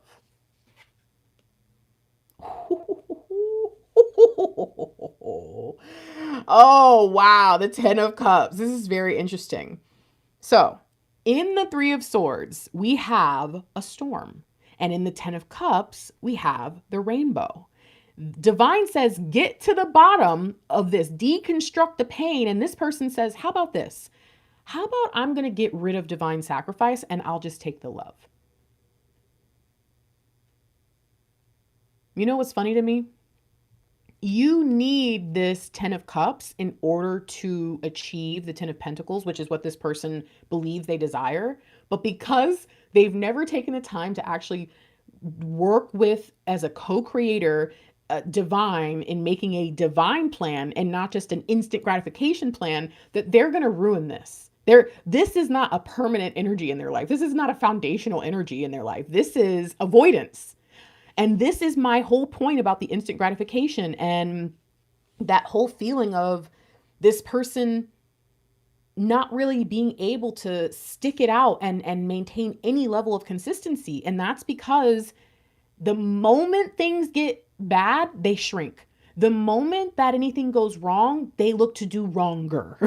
That's a thing. You know, this is so embarrassing though, because it's like, this is the true curse upon this type of person, that they're always so close to whatever it is they're supposed to be getting or achieving, but no, they can't have it. They can't achieve it because they don't want to do it the way divine said.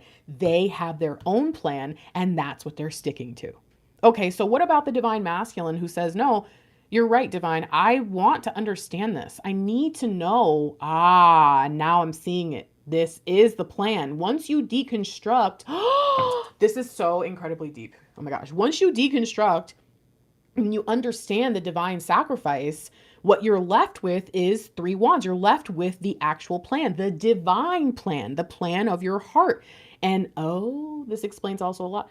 Divine has to remove these from the heart in order for the heart to be able to function properly.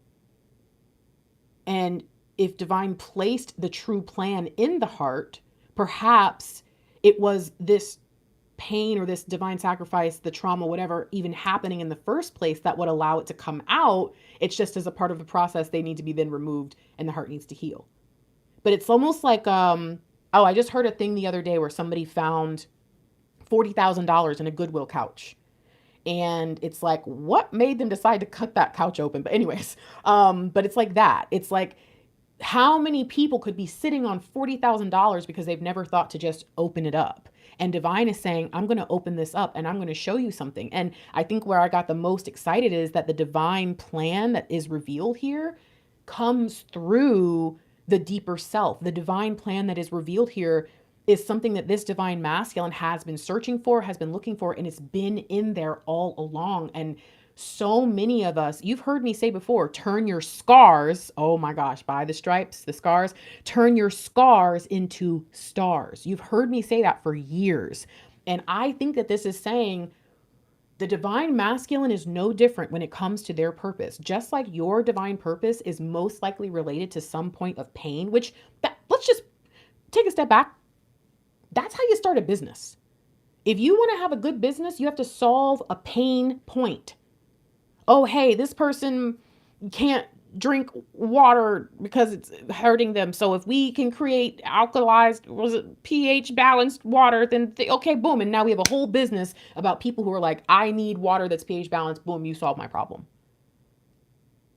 I need help and I don't know what I'm doing. Okay, well, I'm a coach. Oh, perfect. I need someone to help me with that and solve this problem of the pain. Coaches don't need to exist except for the fact that they do, because people need someone to hold their hands at certain points in their life. And that's where coaches can come in, or guides or teachers or even therapists, etc.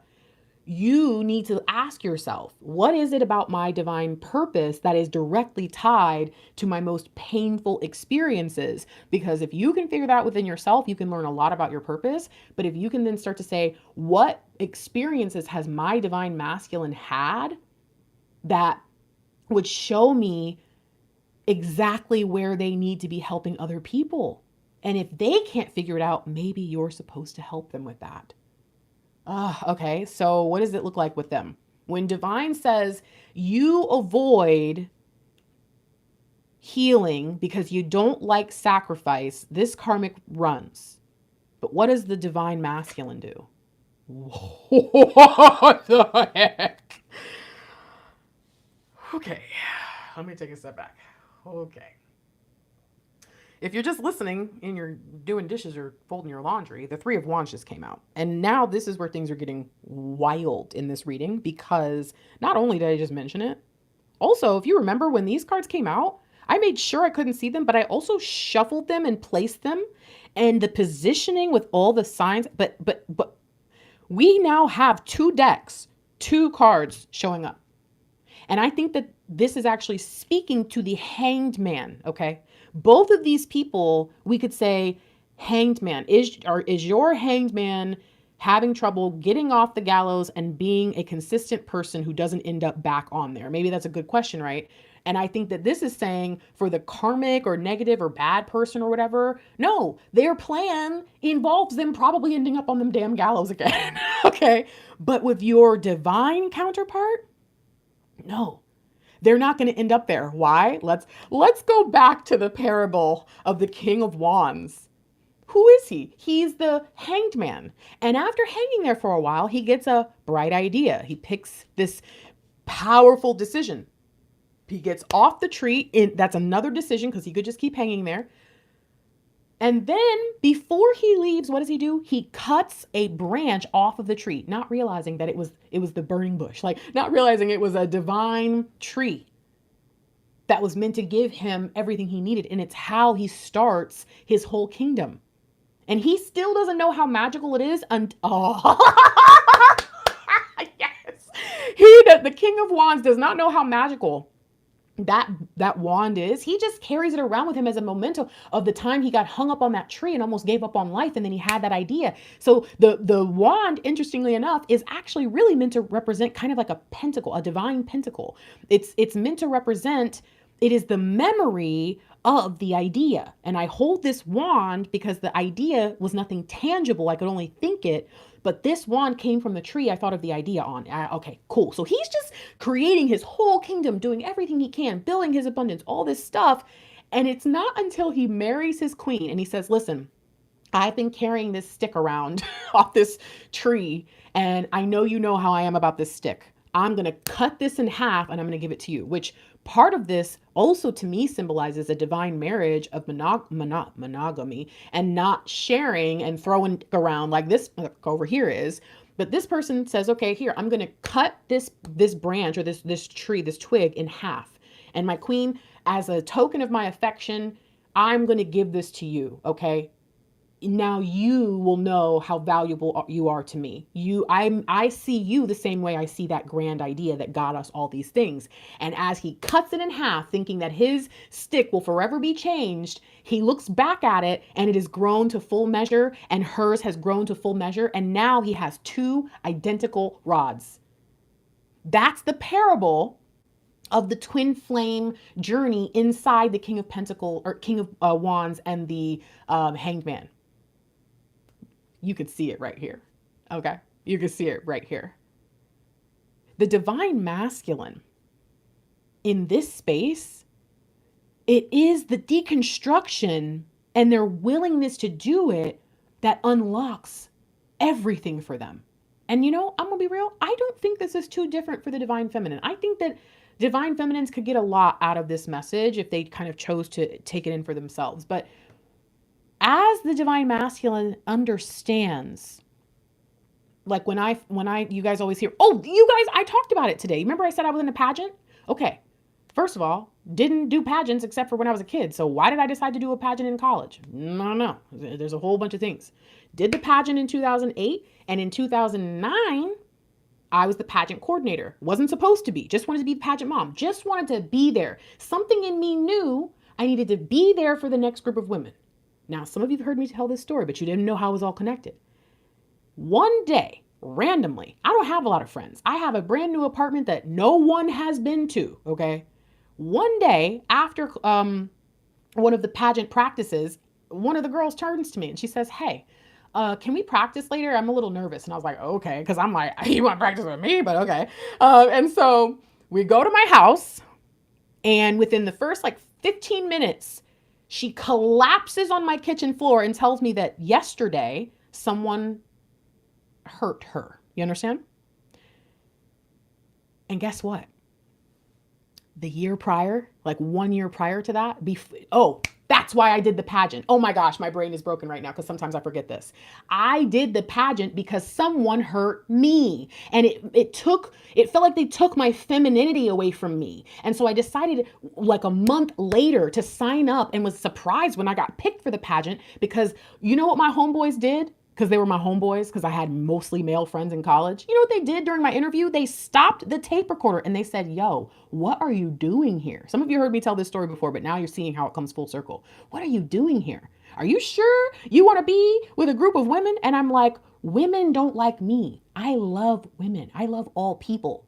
Y'all don't have to worry about that. Y'all need to worry about them." And they were like, "Okie dokie." And surprising, they picked me, So I got hurt. A month later, I decide I'm going to reclaim my femininity. I'm going to go do this pageant. A year goes by and I say, "Hey, I want to be the pageant mom." They say, "No, we don't have that position, but we do need a pageant coordinator." I reluctantly take that on because of that position that I have. That night, the previous night, something bad happened to her. That night, I was willing to say yes to let her come to my house, which again, no one had been to. And especially people I don't know. You ain't coming to my house. I don't know why I'm like that. I got it from my grandma. She instantly falls to the ground and tells me someone hurt her the same way someone hurt me. And I, in that moment, knew exactly what to say to her. Exactly what to say to her, you guys. And I promise you, I would not have known what to say to her if it hadn't happened to me first. And if that had to happen to me just so that that girl didn't go hurt herself later from that moment, I accept what happened to me. I don't ask you to do that for yourself. I do not ask you to accept trauma and horrific things. All I'm telling you is, if you've ever had a moment where you knew what to say, where you felt like everything was divinely aligned, that is what's called living in your purpose, living in your light work, handling your business, doing what you need to do in spite of what's happened to you. And this is divine calling your divine masculine out into balance, out of ego, in the exact same way. And for the first time, it could be ever in their lives. This could be happening slowly but surely, but I think right now something is being unlocked where they're realizing it's all been a part of a plan. And as 5D beings, as divine feminines, we know that already. But as I'm about to get emotional. How funny. I don't get emotional when I'm talking about all the horrible things, but I'm just get emotional thinking about this because we know, but they don't. And no one likes to hear when I say that either. There's so much we know from being in the spirit, so much of our lives, but they don't know. And to discern that, to hear that it's not just because they were a poopy head or because they deserved it or because they were never enough or all these things that, let's just be real, because not everybody's DM is a man, but in men or people who choose to embody masculine energy, there is such a very specific approach with them. I feel like women get a little bit more leeway to, especially nowadays with feminism, to kind of do whatever, but men are being shrunk down into a box. It is what it is, And so imagine being that kind of person, and all you ever heard in your life is that if you can't become as rich as the top 15 dudes in the world, that you ain't nothing.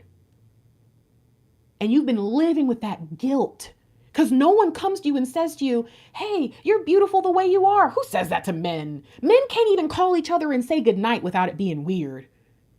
Come on, guys. And again, I know your DM might not be a man. That don't mean nothing. Masculine energy is treated the same way. That's where, even if a man doesn't really like gay dudes like that, guess what? If a gay dude gets around him and he's just not completely homophobic, just awful, you know what he's going to usually end up doing? He's going to soften towards him. He's not going to treat him like a boy. He's going to treat him kind of more like how he would treat a girl. That's how feminine and masculine energies interact with each other. It just is what it is. So that means that if you have a divine masculine, man or not, who is a masculine energy, they have most likely had this put upon them, or at the very least, they've gone into spaces where all the masculines around them are treated that way, and so they are as well.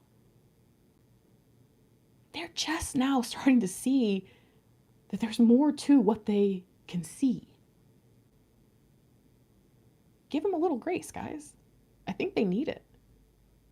Because I see 13, but I feel like this person, they never actually grow. They're just constantly starting over. Oh, I'm trying. Yeah, yeah. That's a person who every time you try to talk to them about something, they say, oh yeah, babe, I'm going to try. And you're like, wait a minute. This is the 18th time we've had this conversation. So you're starting over again? You should have been built up some stamina here. You should have, being consistent would have, This is the difference between somebody who is thrown about all over and somebody who has decided to transform their life. Period. Chat. Let me go ahead and close this out. So overall, what is the energy that has been put into this person's life? And I would also say how, I feel like there's a culmination. Okay. It's giving me like divine weighing and measuring them. All right. You've been weighed, you've been measured, you've been found wanting over here. So as divine assesses whether or not this person is ready. Oh my gosh, the gems that I'm dropping. I'm just even thinking about the Queen of Wands thing that came through. Oh my gosh, y'all, there's so much here. And the reading's so long. I know people aren't going to watch it. And I'm like, what do I do now? That's why I've been having to kind of replay some of my readings lately, because it's like people will come and be like, I never saw this. I'm like, yeah, I know you didn't watch it, but this is what you're missing. What is divine doing? Is divine assesses these people and determines which paths, which doors are going to open, which abundance is going to be shared and what's going to be taken. Because I'll tell you right now, this is the kind of person divine takes. Divine lets this person over here, this karmic individual, sow and toil and do certain things inconsistently, and then they leave stuff behind so that this person, the divine masculine, comes walking by and goes, no one's here, and I'm going to grab that. It's not stealing. This place is abandoned. Like, this is mine now, you know? One man's trash is another man's treasure. And the truth is, this is going to be so terrible. But this person probably saw you as trash. And it's not because of anything with you. This person probably sees everything except themselves as trash. But deep down, when no one's looking, they see themselves as trash too, you know? This is just a different person. When divine looks over how all this energy has played out in this person's life, what is the purpose? Oh, my. Okay, this is kind of wild. So this is actually the lion and the angel. Now, the lion, you only can really see the eyes and the mouth, because when I was designing this, I don't know if it's even going to show up, it's so small, but when I was designing this, what I was trying to show was that moment where there's a lion coming out of a cave and the light is only hitting on its like teeth and its eyes. You know, that terrifying moment where you realize there's a creature in there? Okay, that's this energy. And then the angel is just the halo and just the wings. So you know it's meant to represent an angel, but there's no face, there's no body. And there is something about this that says divine has been waiting to unleash the iron lion of Zion upon these people. Who is that? What are you talking about, Grace? The true self, the true nature, the higher self, the deeper self, the real self. And here's the difference. They say Jesus is the lion and the lamb, but they also say the devil is a roaring lion. What? Yeah, because the lion and even angels, Lucifer, okay, it can go both ways. That's the whole point of free will. That's the whole point of free will. And what you have over here is absolutely, I mean, we talked about it from the very beginning, someone who is destructive. Now, imagine this. I talked about the fact that this person has a lot going for them. And it's often said that Lucifer or the devil or the ain't, whatever, was the most beautiful angel with the most beautiful voice in the heavenly realms before he came crashing down to earth. And I just think it's very interesting here that there may be a little bit of, hear me out. There may be a little bit of ego involved within yourself when it comes to this person. And that's how you might get caught up with someone who's just not for you. If it's not ego, I do think it's codependency. So either there's something in you that says, yeah, I deserve this guy. He's a baller or whatever. He's going to do big things and I'm going to be the one that's made it. Again, you're probably not doing that. Or maybe you're saying, oh my gosh, I can't believe he would even choose me. I'm so lucky. I really don't want to mess this up. And neither one of those is accurate. Your twin flame should feel the exact same way about you and wouldn't even make you feel that way. That's the whole point of the reason why we're all looking for answers and we're all so confused and we're like, what is this? Even they can't deny it. Two different people, very different people, and very different reasons for allowing these people into our lives. So, what do we need to understand about what gets unleashed in this person when divine assesses their energy and finds that they are this destructive lion, this fallen angel?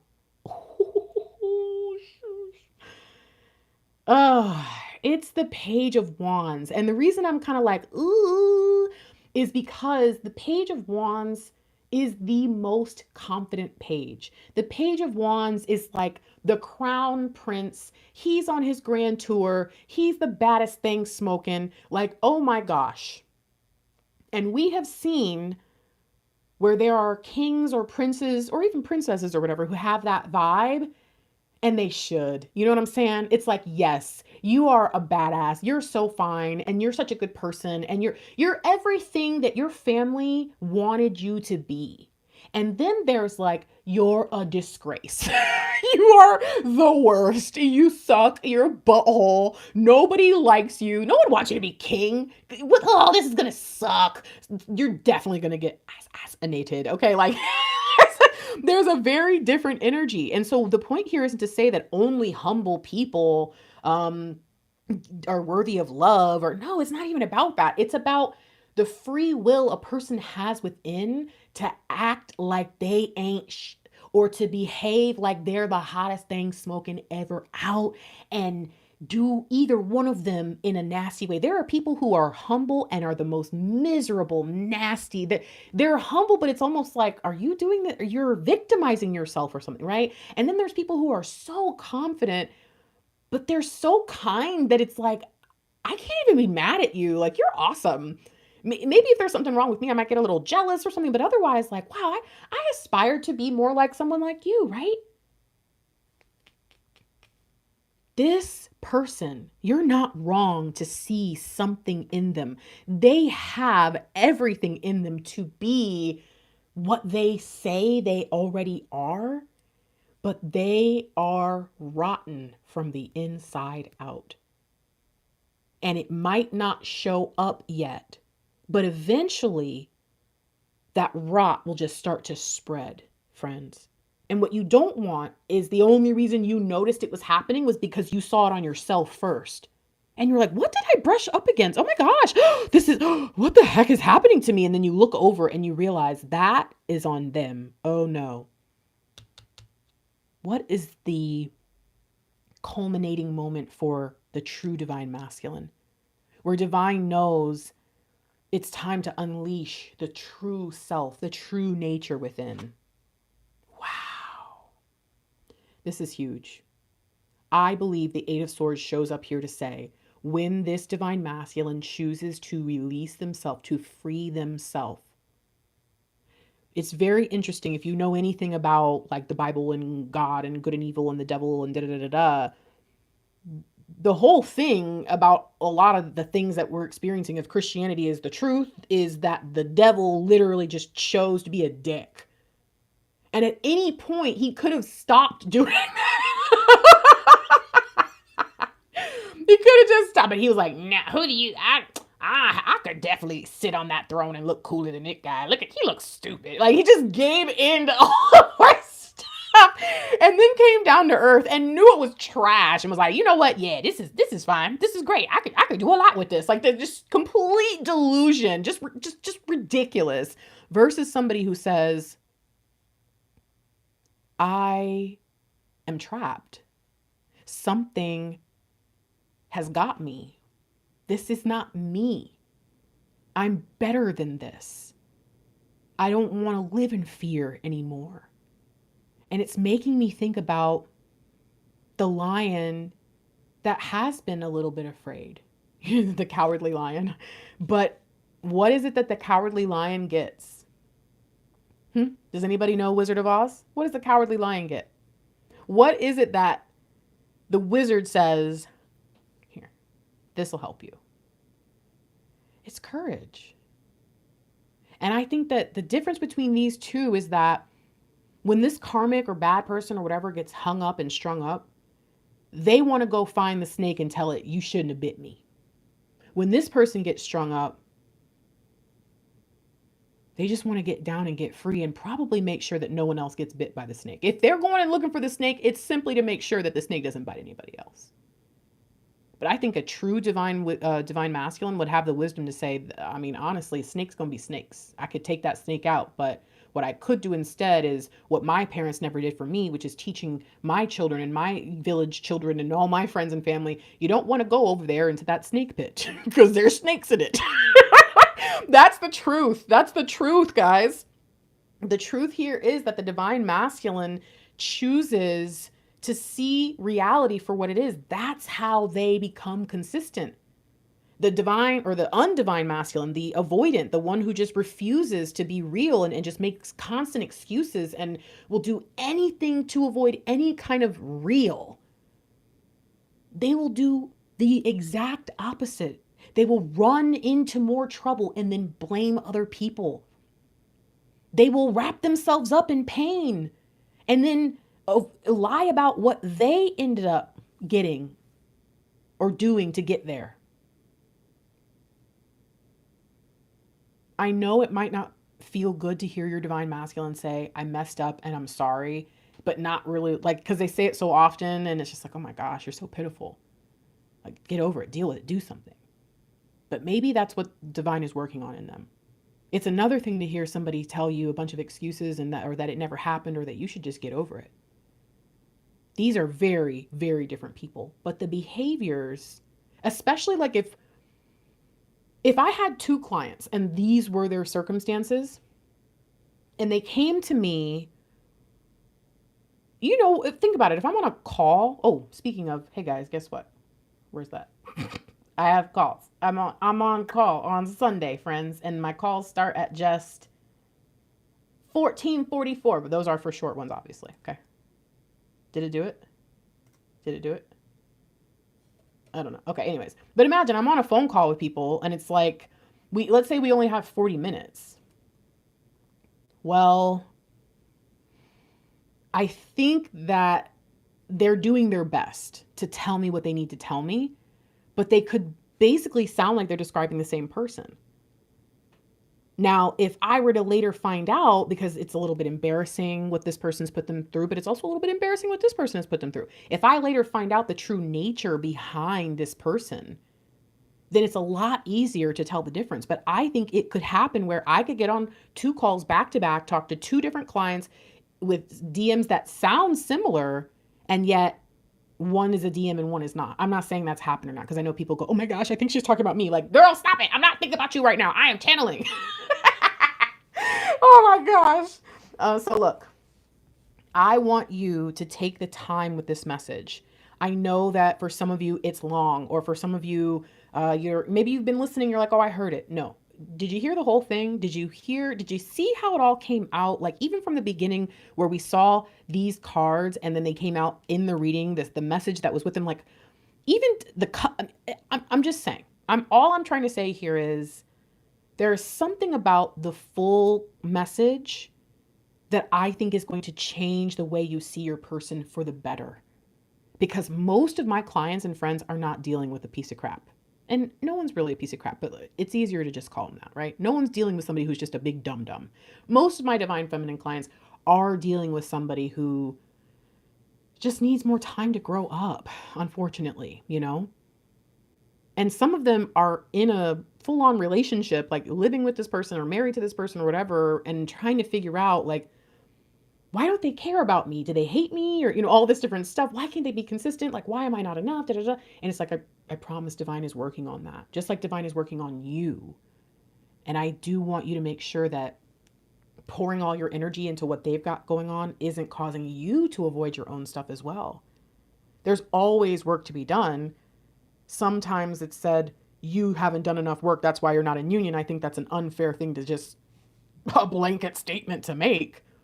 But regardless of that, there is always work to be done within yourself. And sometimes doing that work can actually help you better understand where this person is. But always doing that work on yourself can better help you deal with this person's behavior so that you're not triggering each other every time you come together. I'm super excited. I like this message. I wasn't really sure. I was trying to say sure and certain. I wasn't really certain what was going to come through, but I do want to pull a few cards. I want to see the difference between these two energies. I think I might have to talk to Mr. Lightwork about this. I want to see the difference in terms of like how the love messages come through. Does that make any sense? Yeah. So I'm just going to get some cards. Let's start over here. I don't want to call this a love letter, but I'm going to do a little, whoa. Whoa. All right, I'm just going to take this whole stack, okay? And then let's go over here. Oh, okay.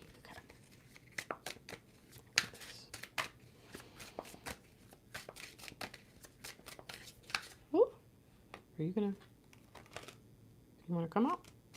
All right, I'm going to take that stack, okay? All right, before I do this quick love letter channeling, because if I do a love letter, I'm usually just going to need to end the video afterwards. I'm learning my lesson here. If you have not heard yet, I have a sale going on. Right, I'm not going to call it a cancer season sale, but it is because it's in honor of cancer season. So if you've ever wanted to join the collective support group, right now you can join for like $7. If you have ever wanted to complete the Road to Reunion course, some of you have already done Mr. Lightwork's week. I've completed it, all 33 days. The Road to Reunion course is now done and it's on sale. You guys know I like to do that anyways, just in case there's any errors. Usually there's not, but I usually try to have them on sale when I release stuff.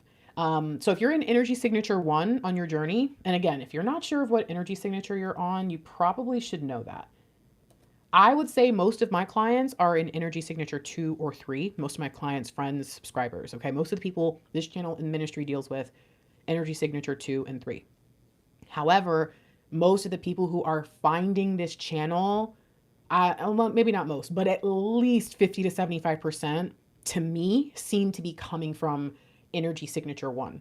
It's like divine is helping them out of the loop of that last phase of energy signature 1 by bringing them to our ministry to unlock what needs to be unlocked. So if you need to know what your energy signature is, please do take the quiz. The quiz is free because that's something I think that's going to help you better understand what we're doing here, and what our readings are trying to say. All right. So if you're interested, energy signature 1, that's that Road to Reunion course. I mean, all of this stuff is on sale. If you're in energy signature 2, the New Wave Prophecy, like the Twin Flame series, is only $30 right now, but the whole thing. So if you're interested in getting the full catalog, it is on sale. And what I would tell you is, if you've already got parts of these products, like let's say you have one quiz from a full complete set, and those are, I shouldn't say quiz, assessment or inventory, from like a full thing, like the Reunion Journey Toolkit. If you're like, well, so I already have one part, can you give me a discount for it? No, I have lowered these 69, almost 70%. So if I were you, I would get this now and get the full thing rather than trying to piecemeal put it together, because I didn't put, like with the Road to Reunion, I put the whole complete course on sale. And right now, if you were to just buy 2 weeks, I think it's going to end up costing you more than the whole one. Does that make sense? So please do take advantage of this, because um, as I'm rolling out the ascension pathway and what divine is showing me, I'm keeping things low, but I'm not always going to have it on 70% off. So this is a really good time, if you've ever been curious about something, to go ahead and grab that. And if you're an Energy Signature 3, you can actually get the full self-publishing course that I just completed for $44 right now. Guys, that's a savings of $100, okay? So if you want to share your journey with the world, or really any story for that matter, in a very efficient and easy way that helped me write and publish 3 full speculative fiction novels in under 12 months. If you want to be able to get your story out there, sell an ebook or anything like that, please check the publishing course out, because so many of you have been wanting to talk to me about publishing. Remember, I can publish your book for you if it's done. Okay? Like if it's done and you just need someone to help you publish it, y'all, I have a whole publishing company. So I got you. But if you're like, I don't even have my story done, I don't even know where to start, please, it's ready for you. You don't have to request it anymore. It's done, and I'm so freaking happy. That's like, I created that thing in 2022. Do you understand? All my courses, the Road to Reunion, 2022. That's how many years that I just, I don't know. Something was like, I can't. Okay, sorry. I'm supposed to be focusing now. So yeah, it's Cancer season. If you're interested, I think I already posted it. There's the link to that. And did I tell you already? I feel like I already did this, but I'm on call on Sunday. On call Sunday. Because if I put too many links, you guys are going to be like, I don't know what you're talking about. I think that's everything, right? And look, if the times on my on call don't work for you, if you're like, oh, I really can't make that work, then just get a regular session, guys. We can just schedule it and make it more convenient for you. And those are on sale. So I just put the flash sale. Okay, that's everything, right? All right, I want to start first with this person, the karmic excuse person, because that's kind of what I get from them. When we're getting messages, downloads, or even hearing channelings from people, if we're picking up on this person, let's see what that looks like. And then I'll just probably take a breath and then go directly into that, and we'll close the reading out. Let me make sure. Check the description if you're interested. Oh, I guess I should have just told you that. If you want to know more about the energy signature, like what goes with what, you can just check the description. I pasted that in there earlier and I forgot. But if you're interested in working with me, thefierygrace.com is my website. If you've got questions, you can just email thefierygrace@gmail.com. And oy vey. Let me make sure that this is, don't die on me. All right, guys, you guys ready? I'm a little uncomfortable. I'm not going to lie. I don't really want to channel a message from this person, but I think it's important for us to see the difference. And you know what I'm not really surprised about? That this stack of messages came out with all these black cards, which usually do kind of talk about like sex, versus this is just such a beautiful little pure message. I mean, I don't even know what the message is, but still. So I think I'm a little anxious because it's like, I don't want to promote what you got to say, my brother, but all right. Please like the video. If you make it all the way to the end, I want you to leave hearts in the comments. And don't forget, it's the end of the month. Leave your comment signature for a chance to win free reading. Okay.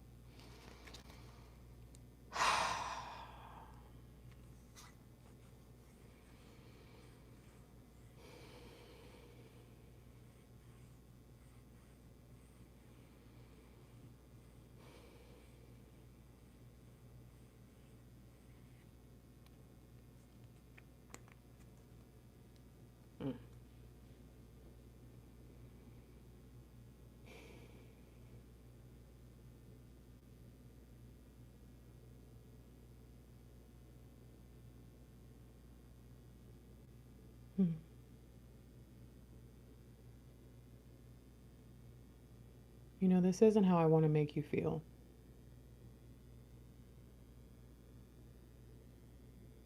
I know that there's a lot to leave desired. And there's just a lot I got going on. And there's something about you that reminds me that I'm not enough.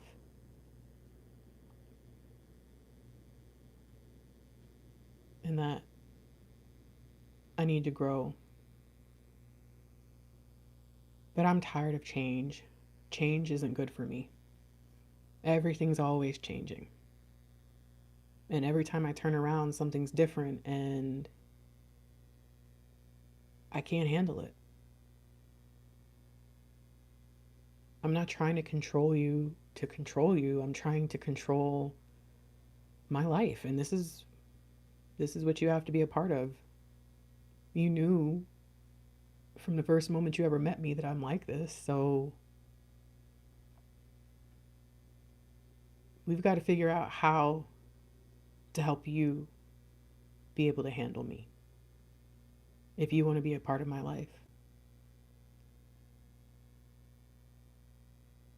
There's a lot I don't tell you and you don't need to know.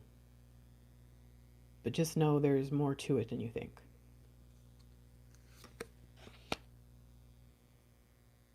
I love how much you love me. And right now, I don't feel that.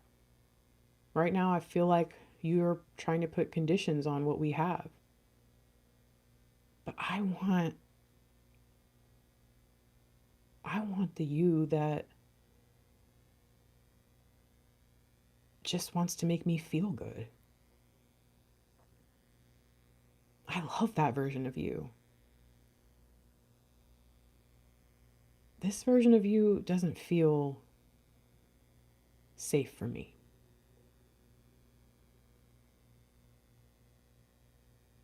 And when I don't feel safe, I run. I mean, that's another thing you're going to have to get used to with me.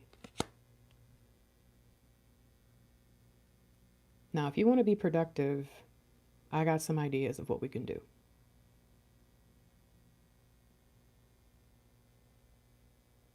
I mean, I think about you because I find you desirable. I think that you should appreciate that.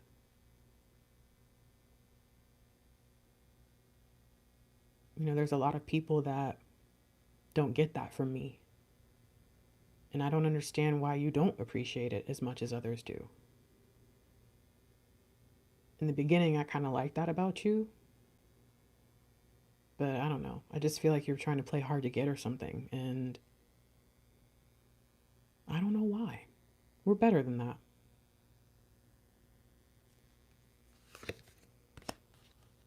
So you got to let go of all this stuff. And you can't be bringing all that onto me. I got a lot going on. And I really can't handle it. I can't handle your stuff. So if you could just leave that at the door and we could just enjoy each other like we used to, I think we'll be fine. I think you're just overreacting, and I get it. You got a lot going on yourself, but that's what we're supposed to share together, is just that empty space.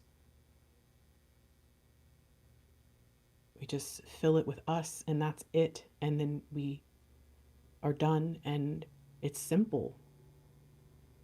And I thought you liked simple. And I feel like you're trying to complicate this. And I'm going to tell you, I'm not with it. I'm not with it. I have my own things that I'm going to focus on. And you and I, we have agreements in place for a good reason. I don't come into your world and try to ruin what you've got going on. And I feel like maybe I just haven't laid the right boundaries or something. But I like you. I like the way you make me feel. So I really want to give this a chance. And I just think that you're asking for too much. And I don't know why you're doing this. Why was it okay in the beginning? You don't see how that's unfair to me? I thought when we agreed to share this space that it was because we both brought like this sense of paradise and this feeling of ease to each other's lives. And I'm losing that from you. I'm losing that, and it's making me miss that version of you, and it's making me question what we're really doing. And if you're questioning what we're doing and I'm questioning what we're doing, what are we really doing?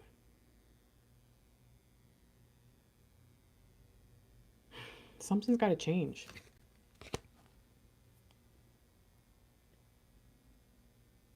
And I think that the best thing would be for me to just walk away.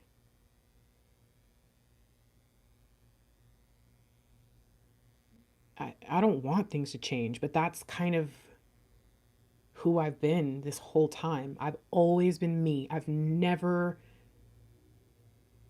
tried to ask anything more of you, and I just feel like what we're dealing with right now doesn't make sense for us. And I want us to make sense. I need that. Like, that's a part of the peace I have with you, is that it's just so simple. And you have all these ideas and all this stuff you're trying to bring in and complicate things, and I just don't understand why. I got my own stuff going on, and I've told you before, that's the only thing I can really focus on. I wish that I could be more for you, I wish that I was more stronger, and I wish I'm not, though. And I think the best thing for me to do is to keep focusing on that ambition that I have. If you feel differently,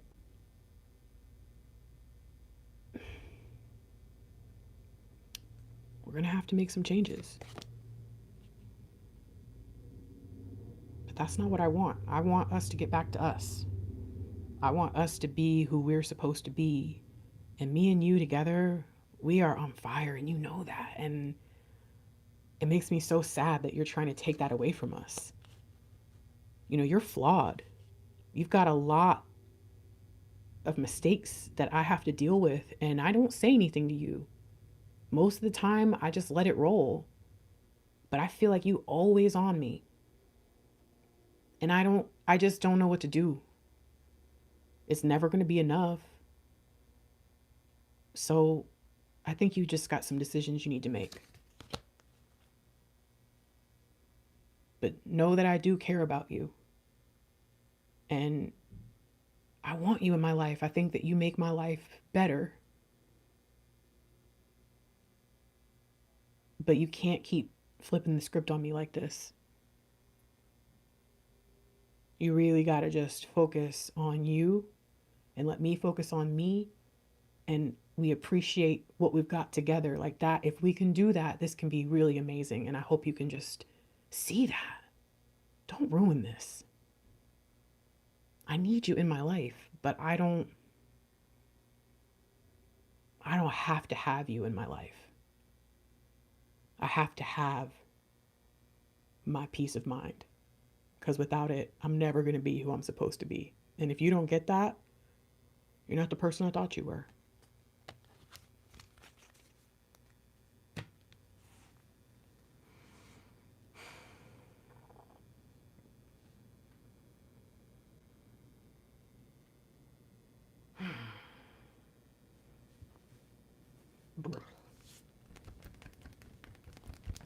Yuck.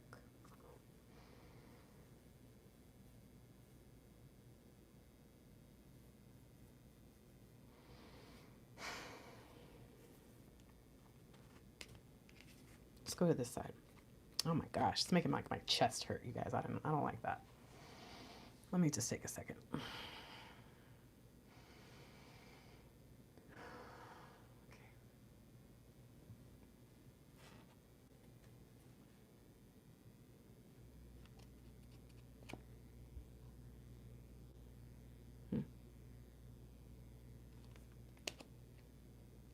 All right.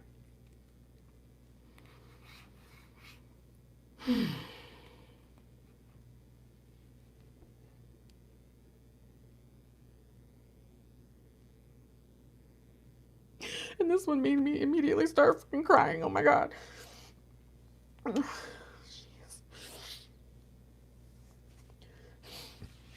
Oh my gosh. Jeez Louise. Okay.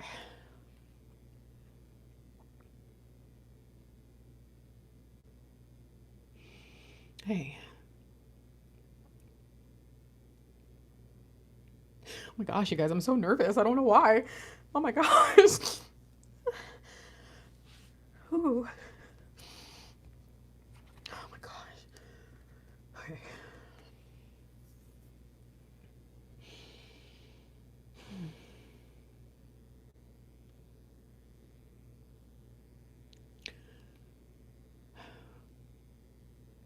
Hey.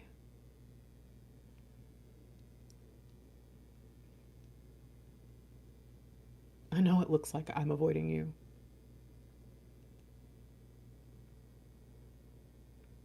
I know it looks like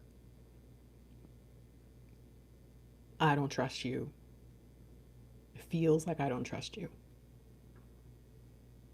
But that's not it.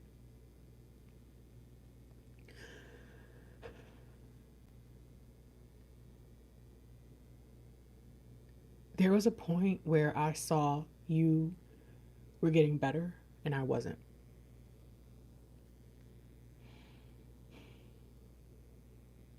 There was a time where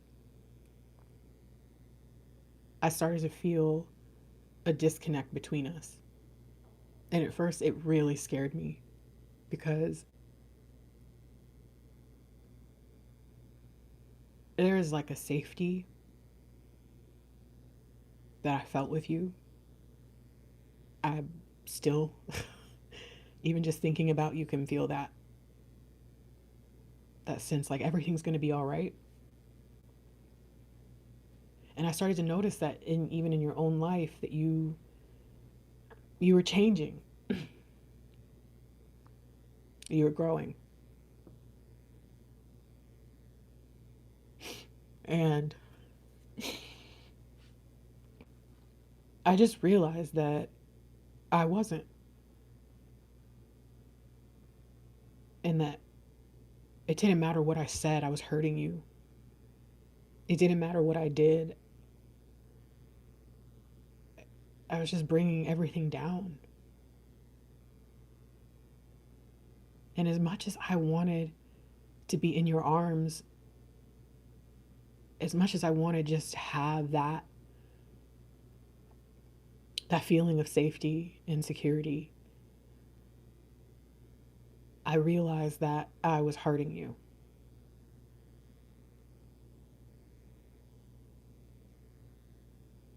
And not only did I not want to hurt you, but I could see you were different. And I already knew you were a different kind of person, but I never thought that you could get better, or like that there was more. And everything about you that got better, I just realized that I was getting worse. And at first, I wanted to be around you because I was trying to make sure that I didn't lose you. I was trying to make sure that I didn't allow any kind of distance between us to develop, but it didn't matter. I just kept screwing up. And then I would notice that you would do things or say things that I could tell it wasn't you anymore, you know? It was like you were trying to meet me where I was.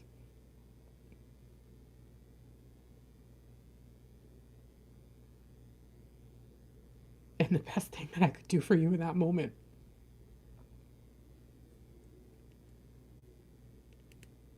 was the most painful thing I've ever had to do.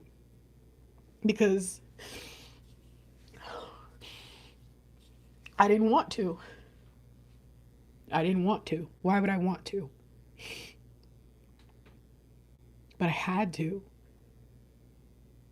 And I think that was the moment that I just broke completely. Because I didn't want to. I didn't want to. And it was so scary. And there was a time where I really was just convinced like that was it. Like I didn't see it as releasing you for a time. Like, I thought it was over. I thought that the only thing I could do to do right by us was to end it. And it was really fucking scary.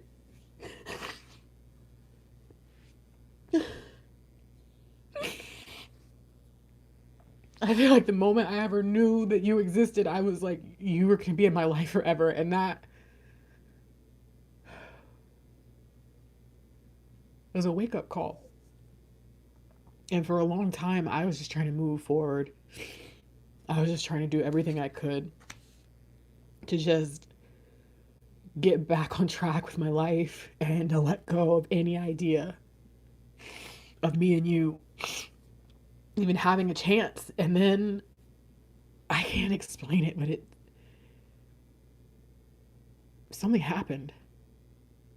I still don't know what. I still don't know why.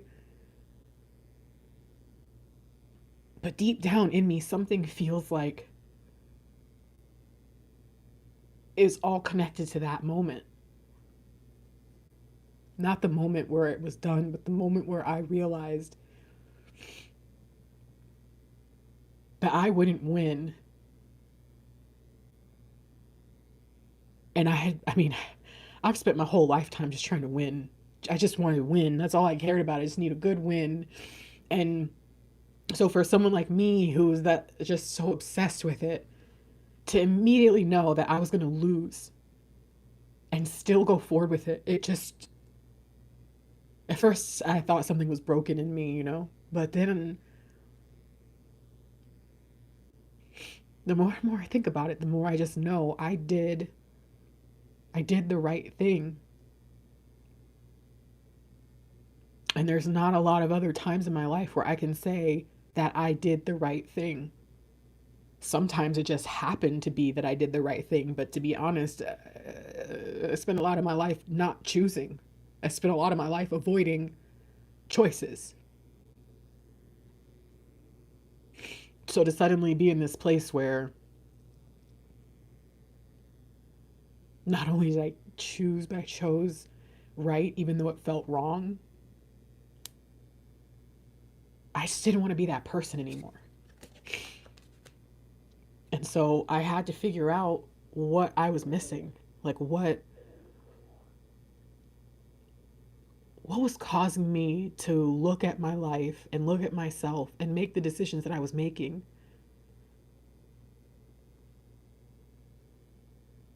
Why did I always feel so wrong about everything? Why did I always feel so far away from everything? I had all these questions.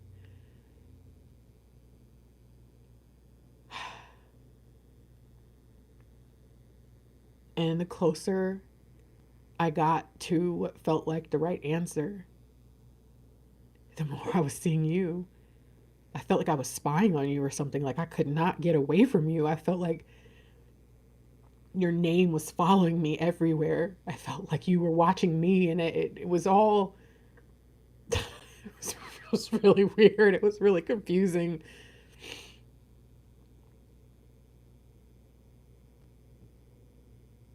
But it gave me hope. It gave me hope that what I was becoming wasn't the end. It gave me hope that there was more to life, that there was another side to all this. And if I think about it, it was around the time where I started to get some hope that everything really started to fall apart. So I'm not really sure if I'm right about it, but another first for me, in the past when everything seemed like it was going to fall apart, or like I was going to just get another broken promise from life, I didn't give up. I didn't give up. And even though I'm a little bit ashamed of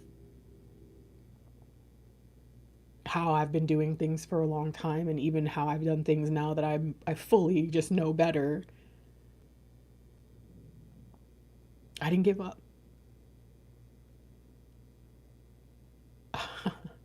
And it wasn't just because there's been a few moments in my life where I didn't give up because I was pissed or because, oh no, I just had something to prove. But this time, I had this hope that if I could make one good choice, that I could make another and another and another. And I feel like a different person now. And I feel like the kind of person that could stand by your side. But the thing is, I'm still picturing someone else. You know, I feel like me and you need to get to know each other again. Me and you need practice. We need a chance to build that trust. The trust I ruined and destroyed and never really fought to try to cultivate. But also the trust in you that feels wrong. I don't trust anybody at all. But it feels weird as I start to trust myself more. I keep thinking about you. Like, I want you to see this new trustworthy version of myself, but I just feel more connected to you than I did before, which is crazy because of how I felt even then, you know?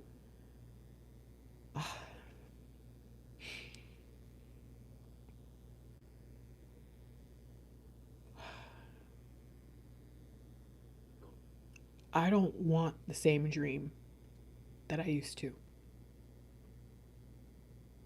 It was jumbled and it was confusing and it was more dark than it was light. I want something new.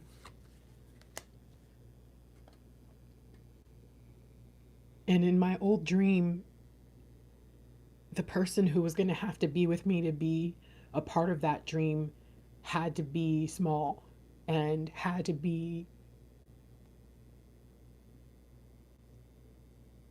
everything you are not, honestly.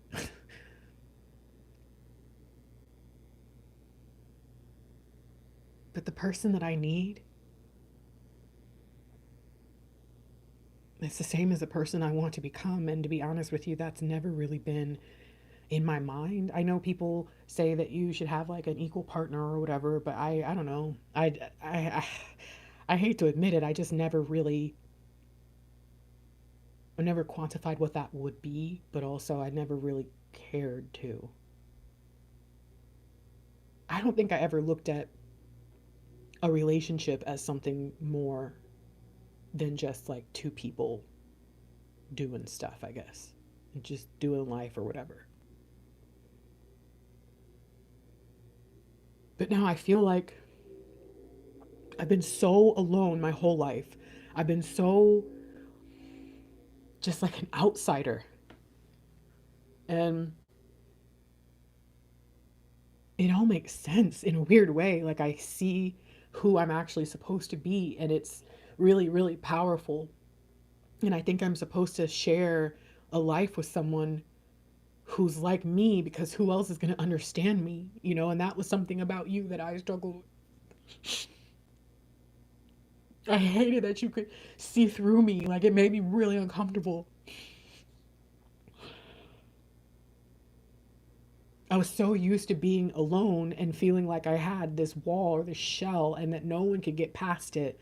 That the first time I experienced it with someone, it was like almost like you were bad or something. Like, I don't know how I could ever say that. I never thought of you that way. And yet I felt like it was a bad thing. And now I only want you. I wish you could understand. I only want you. There is no question. You're everything that I've needed in my life. And you came in at a point where I didn't know that. I didn't even know myself. And now I'm just starting to see everything in a different way. And I haven't really made sense of all of it, but the only thing that I have always known that made sense was you. And now I make sense with you. That's what you didn't get. I didn't make sense with you. You made sense to me. But what kind of person would I be to let you come into my life knowing I didn't make sense for you? Now I can. Now I do. And I have no idea what to do with that. This is. I thought everything that I was experiencing so far was a lot. Like, was crazy. But this is. This changes everything. This changes everything.